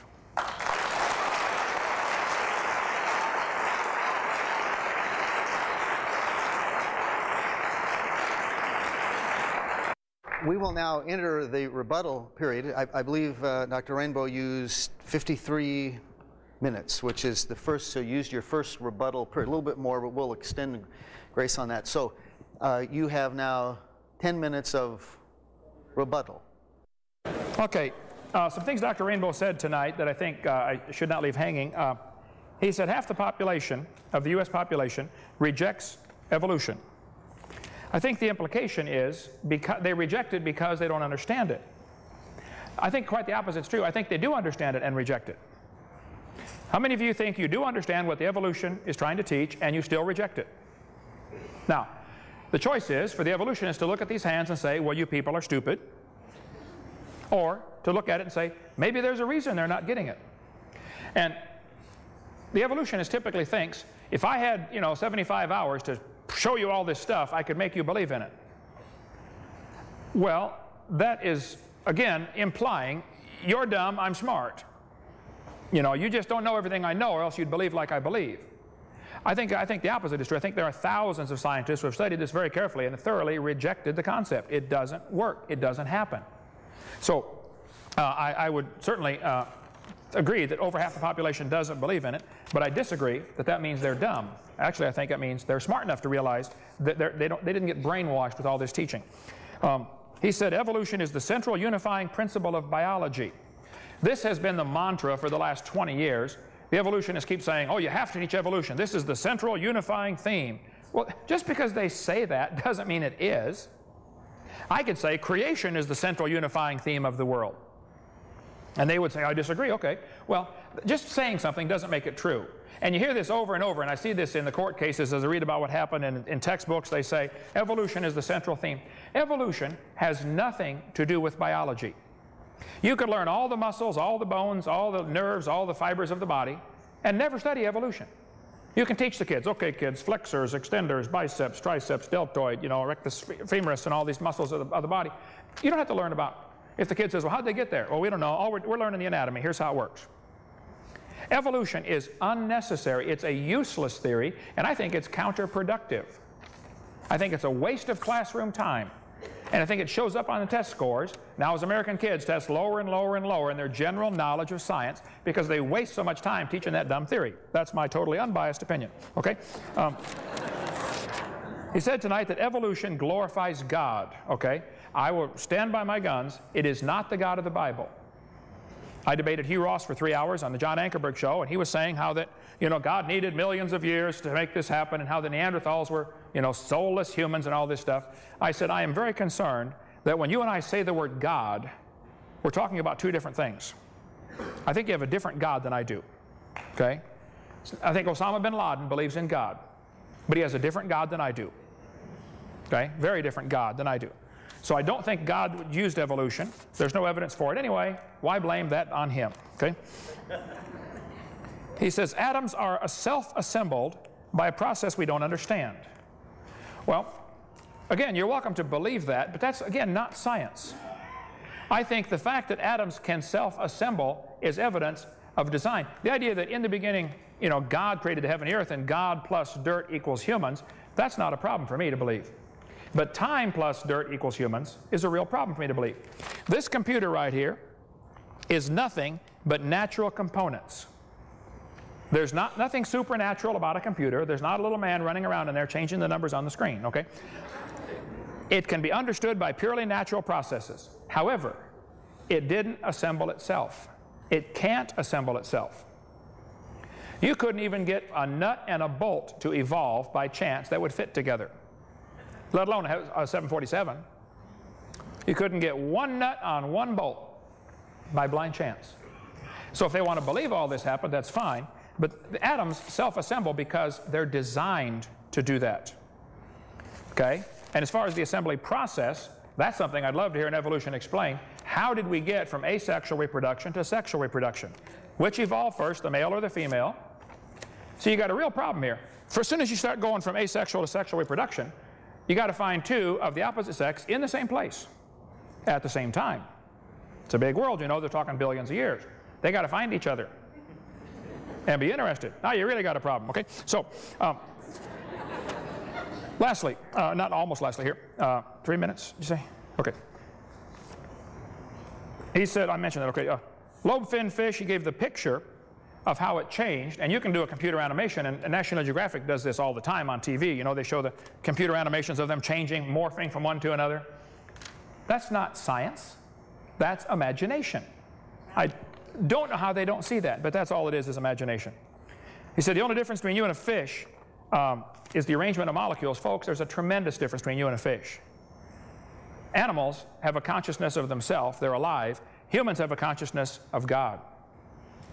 Vast difference between man and animals. The Bible talks clearly about that. I think that's obvious from common experience. So I see no evidence for evolution. I think the theory is useless.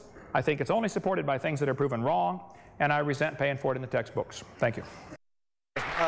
Dr. Rainbow, you have, we'll give you 10, even though you used part of it. What I would like to do, what I was asked to do, is to talk about evidence for evolution. And I would like to show you the most powerful example that I'm aware of in organismal evolution, the story of how birds evolved from what are called theropod dinosaurs. Now, let's see, let me forward up here to, okay, birds. Birds are exceedingly specialized with a vast array of very high-tech adaptations for flight. They've always been the quintessential example used by creationists of organisms that are far too complex and wonderful to have ever evolved spontaneously. They have weight-saving toothless beaks, astonishingly light hollow bones, stump-like tailbones, collarbones that act like flexing springs during flight, deep-keeled breastbones to anchor the powerful flight muscles, and special feet with reversed toes that allow them to perch. Most amazing of all, their arms and hands are highly modified to create wings, which act as perfect airfoils.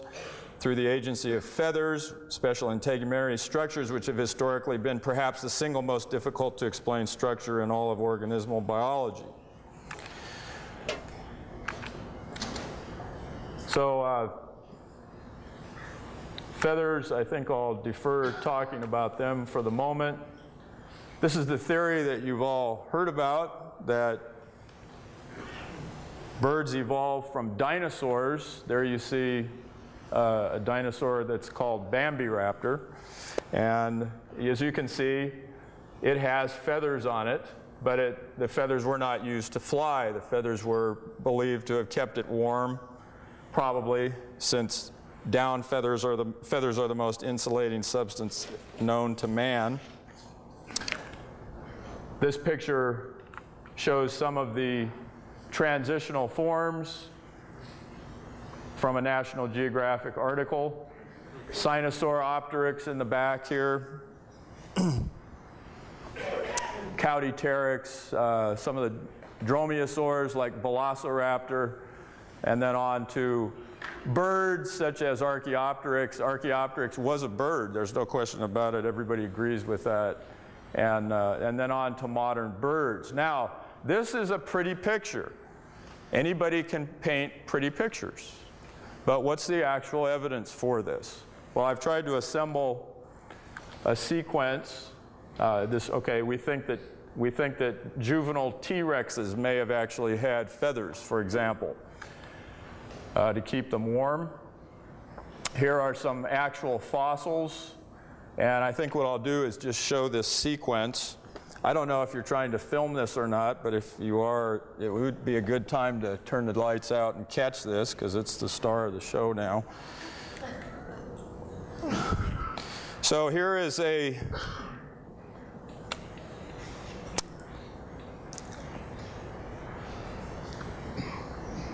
let's see here.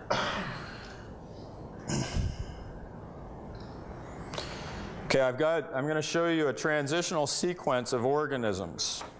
And I'm going to show them to you first with no labels on them, just so you can get a feel for how the transitions are relatively smoothly occurring. Then we'll see the labels, and then I'm going to show you how the characteristics or the traits of birds accumulated in evolution step by step. So first of all, I decided to just start with a lobe-finned fish because I talked about that. We jump up to, let's see, I need to get this on the whole screen.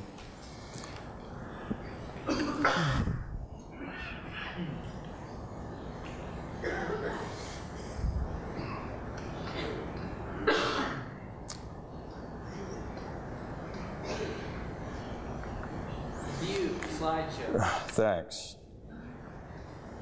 Well, is that what does it? Okay, thanks. No.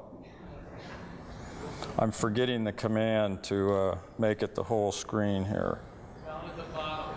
There's a little Oh, that's right, that's right. There we go. I've used it about 1,000 times. Okay, but now why is it going back there? I've got to get to...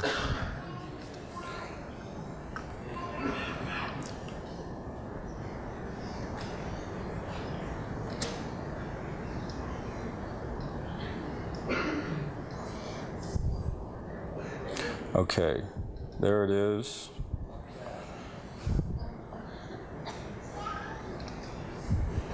Okay, so here's a lobe-finned fish, jumping huge macroevolutionary jump all the way up to a amphibian here. That would take a huge amount of explaining.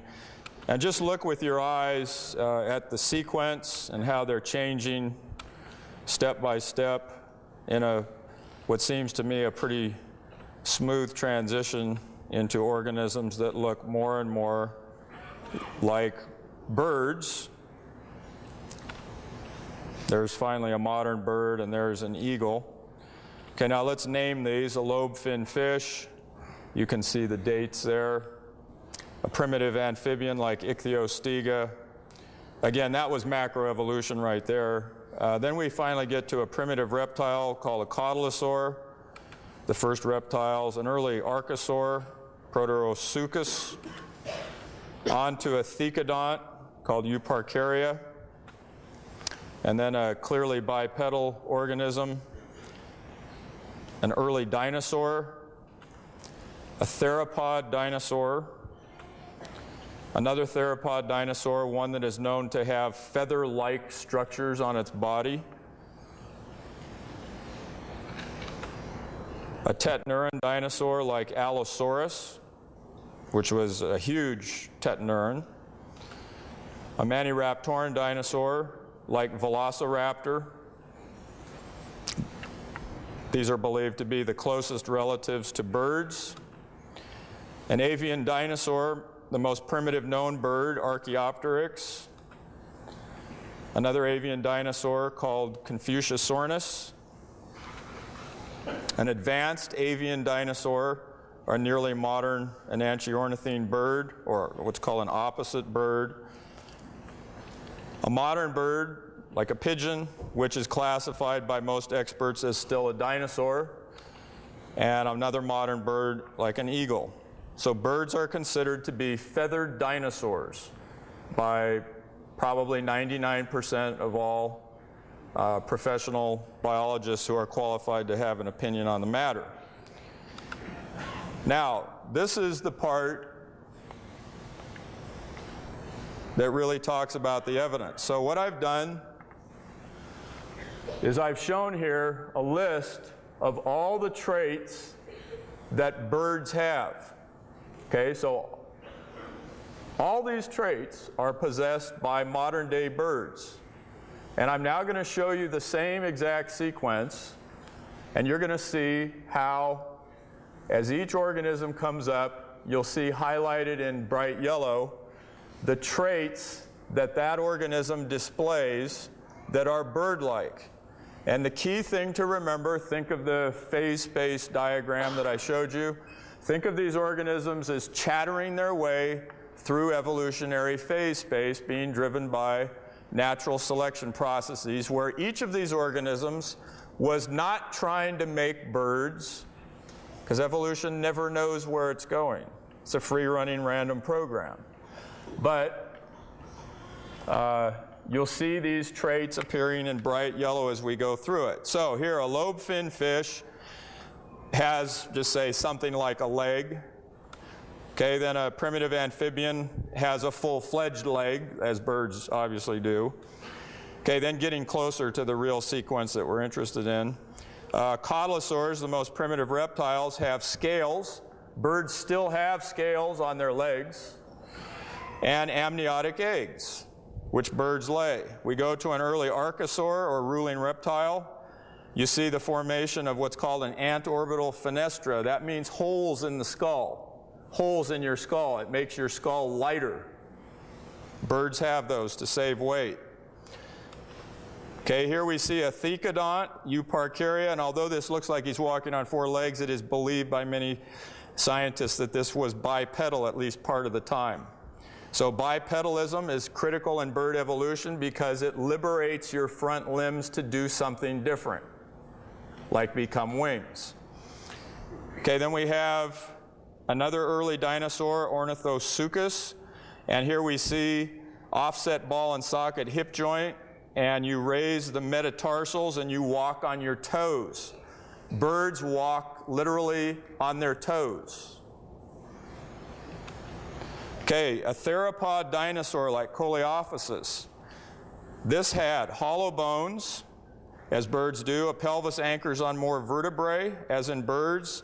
It has a tremendously shortened thigh bone right here. A reduced fibula, elevate the first toe off the ground. We'll skip over that. We come to a theropod dinosaur with protofeathers, filamentous protofeathers, down feathers perhaps. Jump to a tetaneuran dinosaur called Allosaurus, which has a strong fused sternum, fused clavicle or wishbone, and a three-fingered hand. A maniraptoran dinosaur like Velociraptor has a semilunate carpal, which allows you to get a slashing hand stroke. A swept-back pubic bone, as in birds, a shortened trunk. Go to an avian dinosaur like Archaeopteryx. You get a split propulsion lift wing, fully modern flight feathers, lateral facing shoulder joint, and a reversed halic for a perching toe. Time's up. Time's up. Time's up. Okay. Okay, good. All right, thank you, thank you. Here we have pieced together from fragmentary evidence, I've been able to reconstruct the evolution of silverware. You can see these two spoons here. Obviously, one's been subjected to more geologic pressure and has squished it out a little deeper than the other. I believe knives slowly turned into spoons over millions of years, and then gradually erosion cut grooves into the end and turned them into short-tined forks. Then very slowly, of course, takes a long time, the forks got, the grooves got deeper and longer. I knew I had the right order. You can obviously tell that, but I just felt like I had a missing link. One day I was flying to Connecticut on US Air, and the stewardess handed me the missing link. I don't think she knew what she had, but my trained scientific eye caught it right away. Later I went to Popeye's Chicken. I now have two. So, the evolution of silverware is nearly complete. Of course, many mutants didn't survive over the years. And once people realized I was doing studies on the evolution of the fork, they started sending me research, hoping to become famous, you know. People get desperate for fame in this field. This is a cutthroat business, okay? Somebody were hoping for fame and fortune. They sent me an obvious fraud. This is a fork head on a spoon handle. I caught it right away. I said, no, I'm sorry, this is unacceptable. This is a fraud, okay? Of course, how the race has evolved is still a question we're studying. But look, arranging things in order doesn't prove a thing. You can arrange words in order, turn a cat to a cot to a dot to a dog, changing one letter at a time. It doesn't prove a cat and a dog are related. You can play around long enough, turn yourself into a fool with this, okay? They say dinosaurs turn to birds. Well, let's study the evidence. The Bible says God made the birds on the 5th day, and He made the reptiles on the 6th day, which is exactly backwards to what evolution says. God has birds first, then reptiles. Let's study the evidence. This guy says, dinosaurs alive as birds. Well, you're welcome to believe that, but that's absurd, okay? There's no evidence for that whatsoever. It's one of the lies I cover on video number 4 of my lies in the textbooks. Archaeoraptor. October 15th, 1999, scientists unveil missing link of birds, dinosaurs. National Geographic, breaking news, missing link. Here's the picture he showed, November 99. He forgot to mention that 2 months later, it was admitted by everybody that it was a fraud. Archaeoraptor was disproven. It's not a missing link. The missing link is a fake. USA Today. From the remote province in China, an unusual dinosaur fossil made a mysterious journey from the hands of Chinese smugglers to the National Geographic Society. It's modern paleontology's greatest embarrassment. They found out it sprouted its remarkable tail not 120 million years ago, but only shortly after being smuggled out of China. It's the tale of a tale that has children believing in feathered dinosaurs that never existed. This one was added by an entrepreneurial Chinese farmer. It appears to have fooled another group of scientists as well as editors of the British journal Nature. Soers Olsen, curator of birds at Smithsonian Institute, turned the spotlight on the whole mess. Those involved with the scientific gaffe agreed that Olson tried to warn officials at National Geographic in a letter sent November 1st, but they wouldn't listen. Both of the faked fossils were intended to support the theory that birds evolved from dinosaurs. Museums including Natural History in New York also promote exhibits of dinosaur origin of birds. They say birds, Olson, he still believes in evolution, but he doesn't buy into the fossils that they're being shown. He said these have been discredited. He says it happened independently. He didn't know how it happened, but he still believes it happened, okay? There's a good article from ICR, my friends down in Southern California. Institute for Creation Research has an article just recently, March of 2000, about Archaeoraptor, if you want to get more on that. Here's Scientific American, March of 2003, still promoting the idea that there were feathered dinosaur feathers. Richard Plum and Alan Brush wrote this article. Which came first? All they have are illustrations designed to visually influence the reader. What we saw tonight was illustrations designed to visually influence you. This is not science, this is imagination, okay? So determined were Plum and Brush that they imagined they had put an end to the continuing debate among evolutionists regarding the origin of birds. We could read the whole article here. I've only got 10 minutes. It was nothing more than speculation devoid of any scientific evidence, but they're defended with furious blind fanaticism over the last few decades. Okay. Here's the things you need to consider. They call this evo-devo, evolutionary development. It assumes that the developmentary pathways of living things can shed light on their alleged evolutionary histories. Both these foundations are invalid. Alan Fiducia, North Carolina University Department of Biology, one of the world's most prominent authorities on the subject of the origin of birds, and he believes in evolution. Fiducia actually supports the theory of evolution and believes birds emerged through evolution. However, what distinguishes him from the dino bird supporters such as Plum and Brush is that he admits the uncertainty in which the theory of evolution finds itself on the matter. In considerable detail, Dr. Fiducia describes how the theory that birds evolved from dinosaurs, first proposed by Ostrom in the 70s and fiercely defended ever since, lacks any scientific proof, and how such an evolution is actually impossible. He said there's a considerable body of evidence that these fossil traces known as dino fuzz have nothing to do with bird feathers. What it is, apparently, is filaments of the fibers of the skin fraying and sticking out. Not bird feathers, not dino fuzz, okay? Having studied, Fiducia says, having studied most of the specimens said to sport proto-feathers, I and many others do not find any credible evidence that those structures represent proto-feathers. Many Chinese fossils have a strange halo of what has become known as dino fuzz, but although that material has been homologized with avian feathers, the arguments are far less than convincing. Following his analysis, Fiducia said, the dino fuzz appears in fossils that can absolutely have nothing to do with birds. This dino fuzz is skin fibers, very closely resembling dino fuzz. They've been discovered in Jurassic ichthyosaur. They've been described in detail in quite a few magazines here. This dino fuzz phenomenon, this little fringe around some of these fossils, is found on all sorts of things. All sorts of fossils have these. Fiducia recalls that similar structures have been found in the area of fossils in the past, but that the structures believed to belong to the fossils were later identified as inorganic matter. One is reminded of the famous fern-like markings on the, what's the name of that, Solnhofen fossils, known as dendrites. Despite their plant-like outlines, these features are now known to be inorganic structures caused by a solution of manganese, from which the beds precipitated as oxides along cracks or bones in their fossils. I have a huge collection of these in my museum. It looks just like ferns. Somebody sent me a bunch of them. And all it is, it's between the layers of the rock, it's this stuff soaking in, making a pattern of as capillary action draws it in between the cracks of the rock. That's what's happening that they're calling dino feathers. This has been proven wrong about 3 years ago. It's not correct, okay? Let's see. Well, I've got plenty of material on this on my website. The theropods that he mentioned here. One must also explain why all theropods and other dinosaurs discovered in other deposits where integument is preserved exhibit no dino fuzz. Why do the theropods from China have this dino fuzz, but other theropods found all around the world don't have it? They have intact skin. So the dino fuzz from the China ones is not dino fuzz. It's not proto-feathers. It's just simply a phenomena of how they fossilize, okay? This was proven wrong, and this was proven in 1999, okay? Fiducia explained some of the creatures put forward as feathered dinosaurs are extinct reptiles with dino fuzz, and others are real birds. There are clearly two different phenomena in the early Cretaceous deposits. We can talk all day on this one, but 2 minutes, okay. So when they tell you birds descended from dinosaurs, I would say the evidence is mostly disproven. What is disproven is certainly open to other interpretations.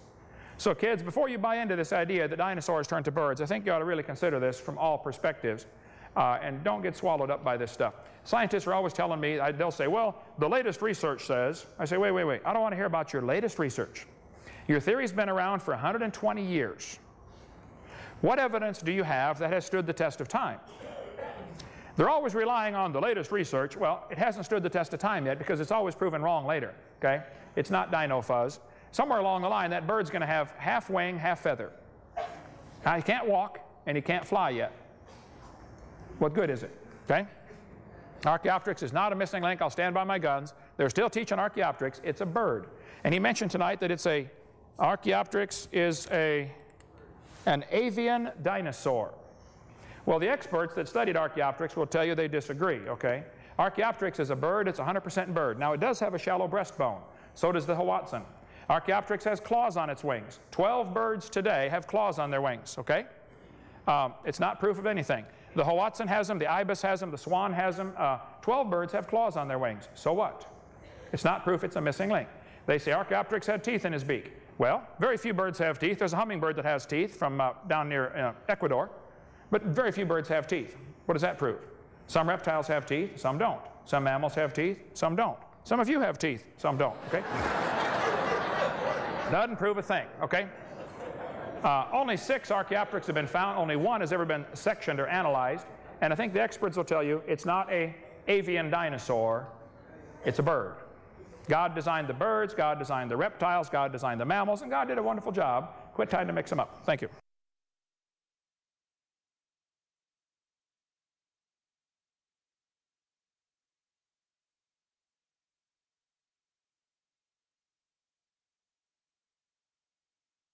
Okay, it's not 400 billion. Million. You said million. Well, we believe, mainline evolutionists believe that the Earth is about 4.6 billion years old. But if you're interested in how the epistemology or how we think we know what we know on that, it's primarily through radioactive dating.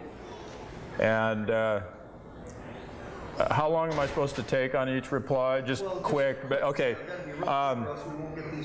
Let me just cut to the chase here about radioactive dating. Radioactive dating is a technique which is fraught with peril. It's difficult to do. It's full of many assumptions. There have been a huge number of mistakes made with it. I still believe that it is, when properly used, an essentially trustworthy technique. And here's the key thing about radioactive dating in creation-evolution debates. When you're trying to determine if a measuring instrument is valid, like let's say a ruler, okay, we've all measured the lengths of things with rulers.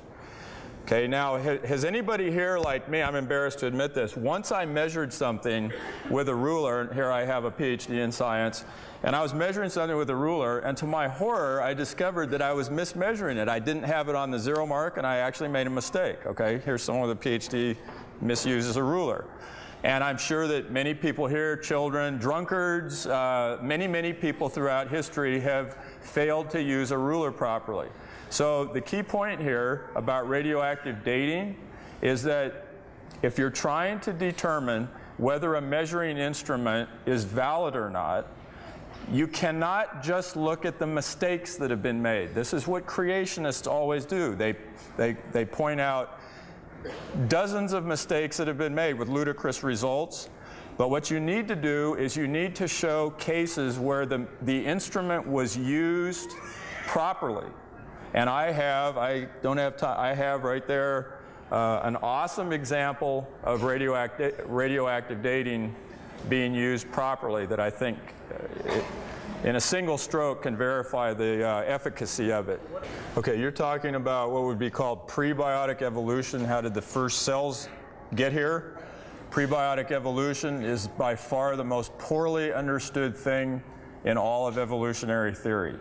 It's so poorly understood, in fact, that I actually tell my students that it would be you could have intellectual integrity to simply say that the first cells were specially created by God. And I actively entertain that as a possibility. And I'm not just saying that. I really, truly entertain that as a possibility. I still think you give us about 25 years, and I think we'll solve that problem. The one thing that I can say empirically about it is that, okay, you have to have DNA to make proteins, but the proteins are necessary. DNA polymerase is necessary to make DNA.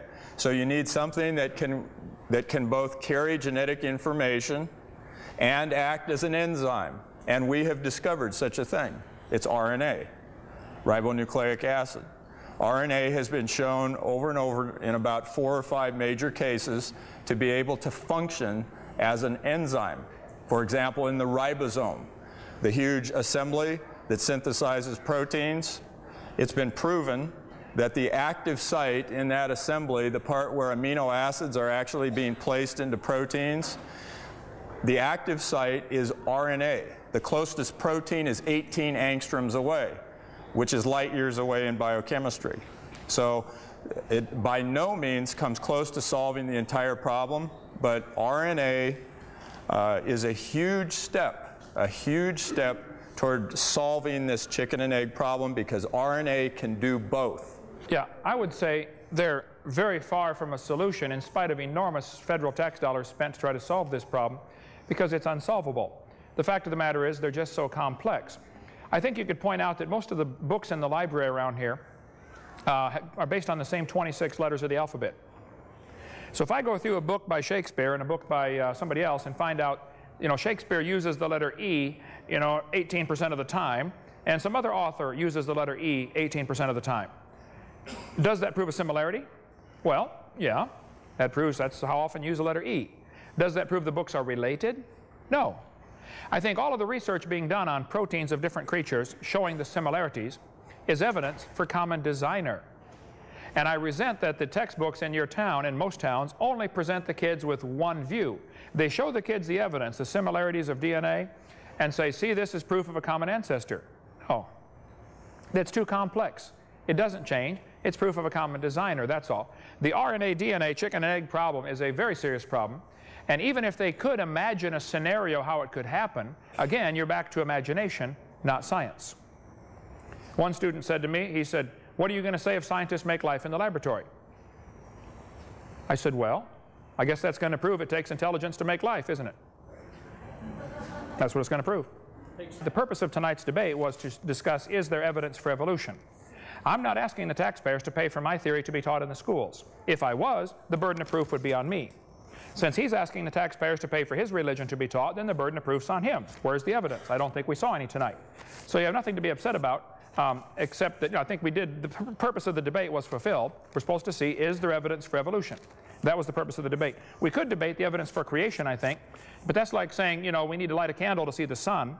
The evidence for creation is all around us. It is, the evidence for creation is a very powerful evidence, is the absolute impossibility of the contrary. In logic, if I said, I believe a lake out there is only got water for the top 5 feet, the rest of it's air under the water. That is logically impossible. Water is heavier than air, so it falls. For someone to say a complex machine like a watch happened by chance, that is logically impossible. Even though I've never seen the designer of this watch, I believe he exists, because it's impossible for there not to be a designer. When you see a house, there must be a builder. When you see a creation, there must be a creator. So the evidence for the creator is in the creation. The Bible says in Romans chapter 1, people are willingly ignorant. They don't want to see the creator, and God gives them up to their own crazy beliefs.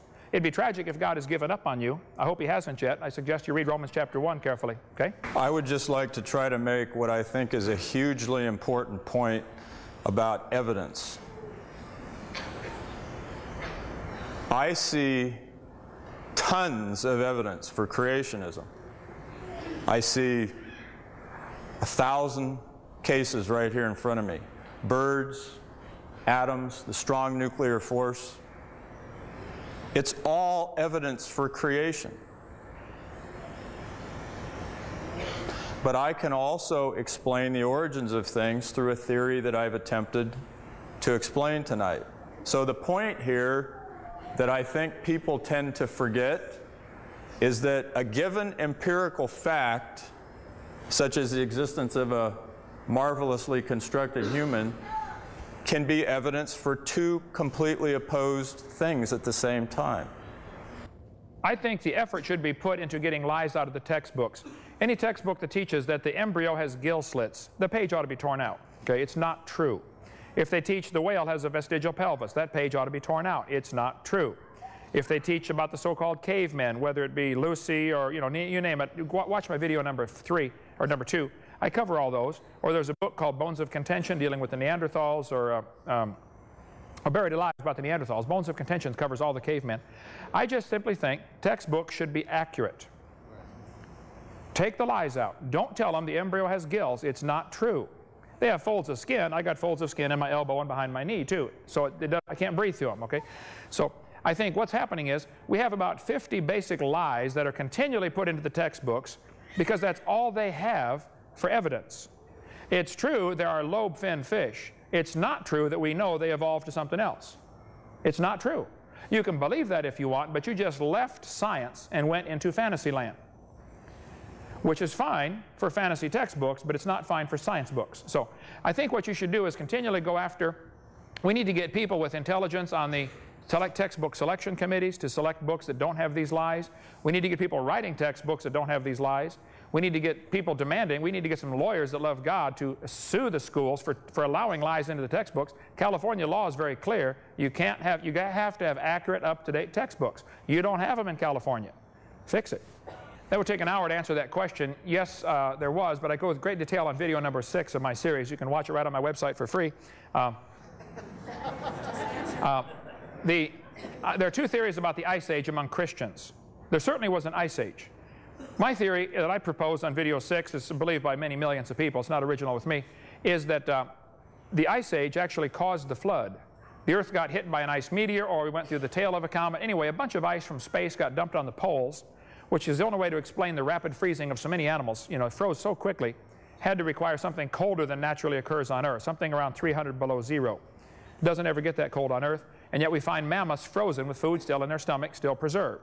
You can't freeze an animal that big without freezing them real fast, or else the food in the stomach's going to rot. The outside will freeze, inside will rot. So I cover that for an hour and a half or maybe 2 hours on video number 6.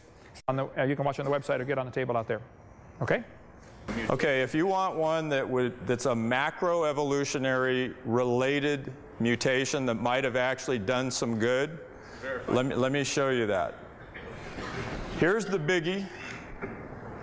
If we evolved from ape-like creatures, it's believed that about 2 million years ago, a creature that was already walking on 2 legs, that was already bipedal, the brain grew explosively big, very, very fast. So we now have a brain that is 3 times bigger than a chimp, okay? The question is, how could that have happened through mutations to DNA? All right? So I'm talking about big-time evolution here. I'm talking about as big a thing as you could discuss. How did our brains get here? All right, Boston, in a lab in Boston, there's a group of people who study brain evolution. And they asked the question, can we take a mammal? Now, you can't do these experiments in humans. It's illegal. You'll be thrown in jail. So we have to do them in other mammals. And the easiest ones to do them are in mammals like mice. Someone can try this in a chimp if they want to. I'd have ethical problems, frankly, doing something like this with a chimp. But anyway, the experiment was done in a mouse, which is a mammal, just like us. And they asked, is there any way that we can cause a mouse to have a bigger brain in a single step? Okay? And what they did, for anyone here who's a biology teacher, I'll be technical for a minute. What they did is they took the beta-catenin gene, which codes for a protein that is known to help cells keep re-entering into the cell division cycle, causing things to get bigger. And they they had reasons to believe that if they could upregulate the beta-cat gene in the central nervous system, that it might make a bigger brain. So they cloned the beta-cat gene.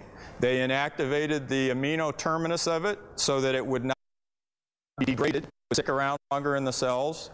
They cloned in front of it an enhancer from the intron 2 of another gene that they knew was expressed in the central nervous system. They put it into a mouse embryo. They grew up the mouse, okay? And here's the results. The next slide. Okay, that's phase space diagram for how they evolved. And the next one. There's the cover picture from Science. This was published in 2002. Made the cover of Science. Next slide. Here's the okay, they're trying to make nerve cells, central nervous system cells keep dividing. The next one, there's the technique that they used, putting this enhancer in front of it to upregulate the beta-cat gene. And here's the slide that you really need to see. Here is a normal mouse brain, and here's the upregulated beta-cat mutant. Okay, this brain was almost twice the mass of a normal mouse brain. Almost twice. And notice something else. Notice that there are no convolutions in a mouse's brain like ours, the sulci and so forth. Notice that this brain spontaneously formed convolutions very similar to a human brain. And that's in a single step mutation. And the fact that they can do something in the laboratory certainly is not proof that it did happen in nature. So again, you're back to a religious belief, not a scientific statement, okay? And the convolutions, I think, would be normal. You see, humans have a section of the brain called Broca's convolution that allows speech. No other animal has that. There are giant steps in our brain. Even arranging them in order wouldn't prove it happened. You could take an animal with a small brain and an animal with a big brain. That proves no relationship. If I get buried on top of a hamster, that does not prove he's my grandpa, okay? So what they're doing is they're doing stuff on paper and imagining how it might have happened. This is not real science. This is imagination. This is fairy tale stuff. So you can play with the genes and cause them out. They do the same thing with polyploidy with vegetables and stuff. You can take strawberries and manipulate the genes, and they double the chromosome number, and you get giant strawberries that taste terrible, okay? But they're twice the size. That's not new information. It's a doubling of existing information. No different than a cow having 5 legs or something, you know. It's not new information. It's a doubling or expanding of existing information. There are no examples where a naturally occurring mutation has caused an increase in genetic complexity. Richard Dawkins, who refused to debate me from Cambridge University when I was over there a few months ago, Richard Dawkins was asked on TV, he said, can you think of one example of a mutation that has caused an increase in genetic complexity? Evolution would require billions of them. Can you name one, please? He was dead silent for 19 seconds. Finally, he said, shut off the camera, please. There aren't any. There are none. So, had to be designed, my case, okay? Okay, I don't think I am the issue at all. I think the truth is the issue, and God's Word is the issue, which is basically at stake. I had probably 15 of Dr. Rainbow's students come to tell me that he spends his entire class pushing the evolution theory and really gives creationists or Christians a hard time. So he's using tax dollars to do that. So I guess I feel like I'm defending truth. I'm not defending me. If I came across as prideful, I'm sorry. I'm not. I'm just a lowly high school science teacher that's sick and tired of his tax dollars being used to destroy the faith of kids. That's all. Ernest Haeckel falsified and was proven to have falsified certain drawings of embryos, and the fact that, okay, let me show a slide. At the top, that's what the phylotypic stage of vertebrate embryos actually look like, and Dr. Hovind showed an excellent slide of it with actual photographs. They are different at the top there, but notice also how similar they are. And the next slide, that is a human embryo.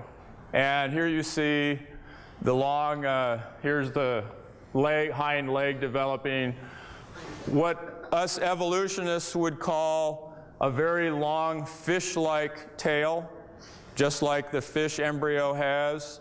And then here we see the subject of our discussion tonight. These are called pharyngeal gill clefts. And these form in a fish, just like this, and they also form in a human. So the take-home message from the theory of evolution is that evolutionary theory predicts very powerfully that organisms would have to some degree, recapitulate in their embryology what happened in evolution. And I have a 45-minute lecture that I actually gave this very day in my class on vertebrate Evo Devo, in which I show how this is very no, they're not gill slits. These are not gill slits, and Dr. Hovind is totally correct in trying to rip that stupid statement out of the textbooks. It's totally deceiving to say that a human embryo has gill slits. We don't. We have the remains of one, which is your eustachian tube. It still goes from the outside to the inside of your throat. We have the remains of one, but we do have pharyngeal gill clefts just like a fish does. And it would take me a long time to demonstrate it, but it's evidence for evolution. It's exactly the kind of thing we would expect to see if the theory is true, and we see it. I think from a design perspective, as the baby develops inside the mother, it's very important that the nervous system develop first and the circulatory system develop first. The hind legs are unnecessary for the first few months of development. He's not going to go anywhere. Okay? So if you'll notice, where the hind legs are going to be growing, this is not a tail. These 5 or sometimes 6 little bones become the tail bone, the coccyx. The next 5 or 6 up become the lumbar. Some people have 5, some have 6. Most have 5 fused together for the lumbar. And that's exactly the right position where they are. So what you see happening here is the backbone and the central nervous system is developing first, which is the logical way it has to develop. It starts with the brain. It has to end someplace. It ends at the end of the tail. My wife bruised her tailbone 4 years ago and is still in pain today, every day. We've tried everything to get that fixed. So the tailbone is essential. The nervous system has to end someplace. And it starts out, this is a developmental sequence, okay? Back up one slide if you could there for me. Notice this is a drawing. This is not a picture. This is a drawing, okay? These drawings are fake. If you turn my projectors on here, I again stand by the actual photographs. These are the drawings Haeckel made. These are the photographs. He's still trying to teach this is evidence. It's not, okay? It's just simply not true. Take it out of the book, okay? Thank you. Do I see myself as a sinner before a holy God? And what do I think will happen if I die? On those days when I believe in God, which is about half the time, I have no fear whatsoever of facing Him, because I believe that I do a reasonably good job of trying. Here's my philosophy of life. My kids. I believe that the only thing that you need to do in life, and if there is a God, the only thing that He cares about us doing ultimately, is to enjoy nature and love people. I tell my kids, enjoy nature and love people. And that's all that you ever have to do, and I am willing to face any almighty that might exist. And secondly, if God doesn't exist, which I believe about half the time, when I die, I will turn into peat moss. And I will be dead, not just a long time, but forever. My response to that question would be yes, I certainly do think I'm a wicked sinner before a holy, righteous God, but I've been forgiven based on the blood of Jesus Christ, not based on my good works. If you'd uncover the projector just for a minute, here's what Thomas Huxley said. I'm sorry, Julian Huxley. That one's out of focus. Can you, that one there? He said, Julian Huxley is the grandson of Thomas Huxley, who really promoted Darwin. Huxley said, I suppose the reason we leapt at the origin of species was the idea of God interfered with our sexual mores. Well, there's an honest comment, okay? Michael Ruse, former Christian, said evolution is promoted by its practitioners as more than mere science. Evolution is an ideology, a secular religion. a full-fledged alternative to Christianity with meaning and morality. He said, I'm an ardent evolutionist and an ex-Christian. But I must admit that in this one complaint, and Mr. Gish is but one of many to make it, the literalists are absolutely right. Evolution's a religion. This was true of evolution in the beginning, and it's true of evolution still today. So it's something people believe in. It's not something they have real scientific evidence for. I think that as far as what happens when we die, we're going to stand before a holy, righteous God and give an account for everything we've said, done, or thought about. And if it wasn't for Jesus Christ, I would fear that day. Okay? Okay, we're talking about the Big Bang Theory. And my way of thinking about that whole thing is very simple, philosophically. If the Big Bang occurred, and I think there's tremendous evidence to support empirically that it did take place, us scientists are completely, totally, 100% incapable of explaining why it happened. As is the case with a huge number of things in science that we still can't explain. Science is always trying to explain things. And so you're asking kind of a metaphysical question. And where did that come from? Yeah, well, half the time I'd say God. And the other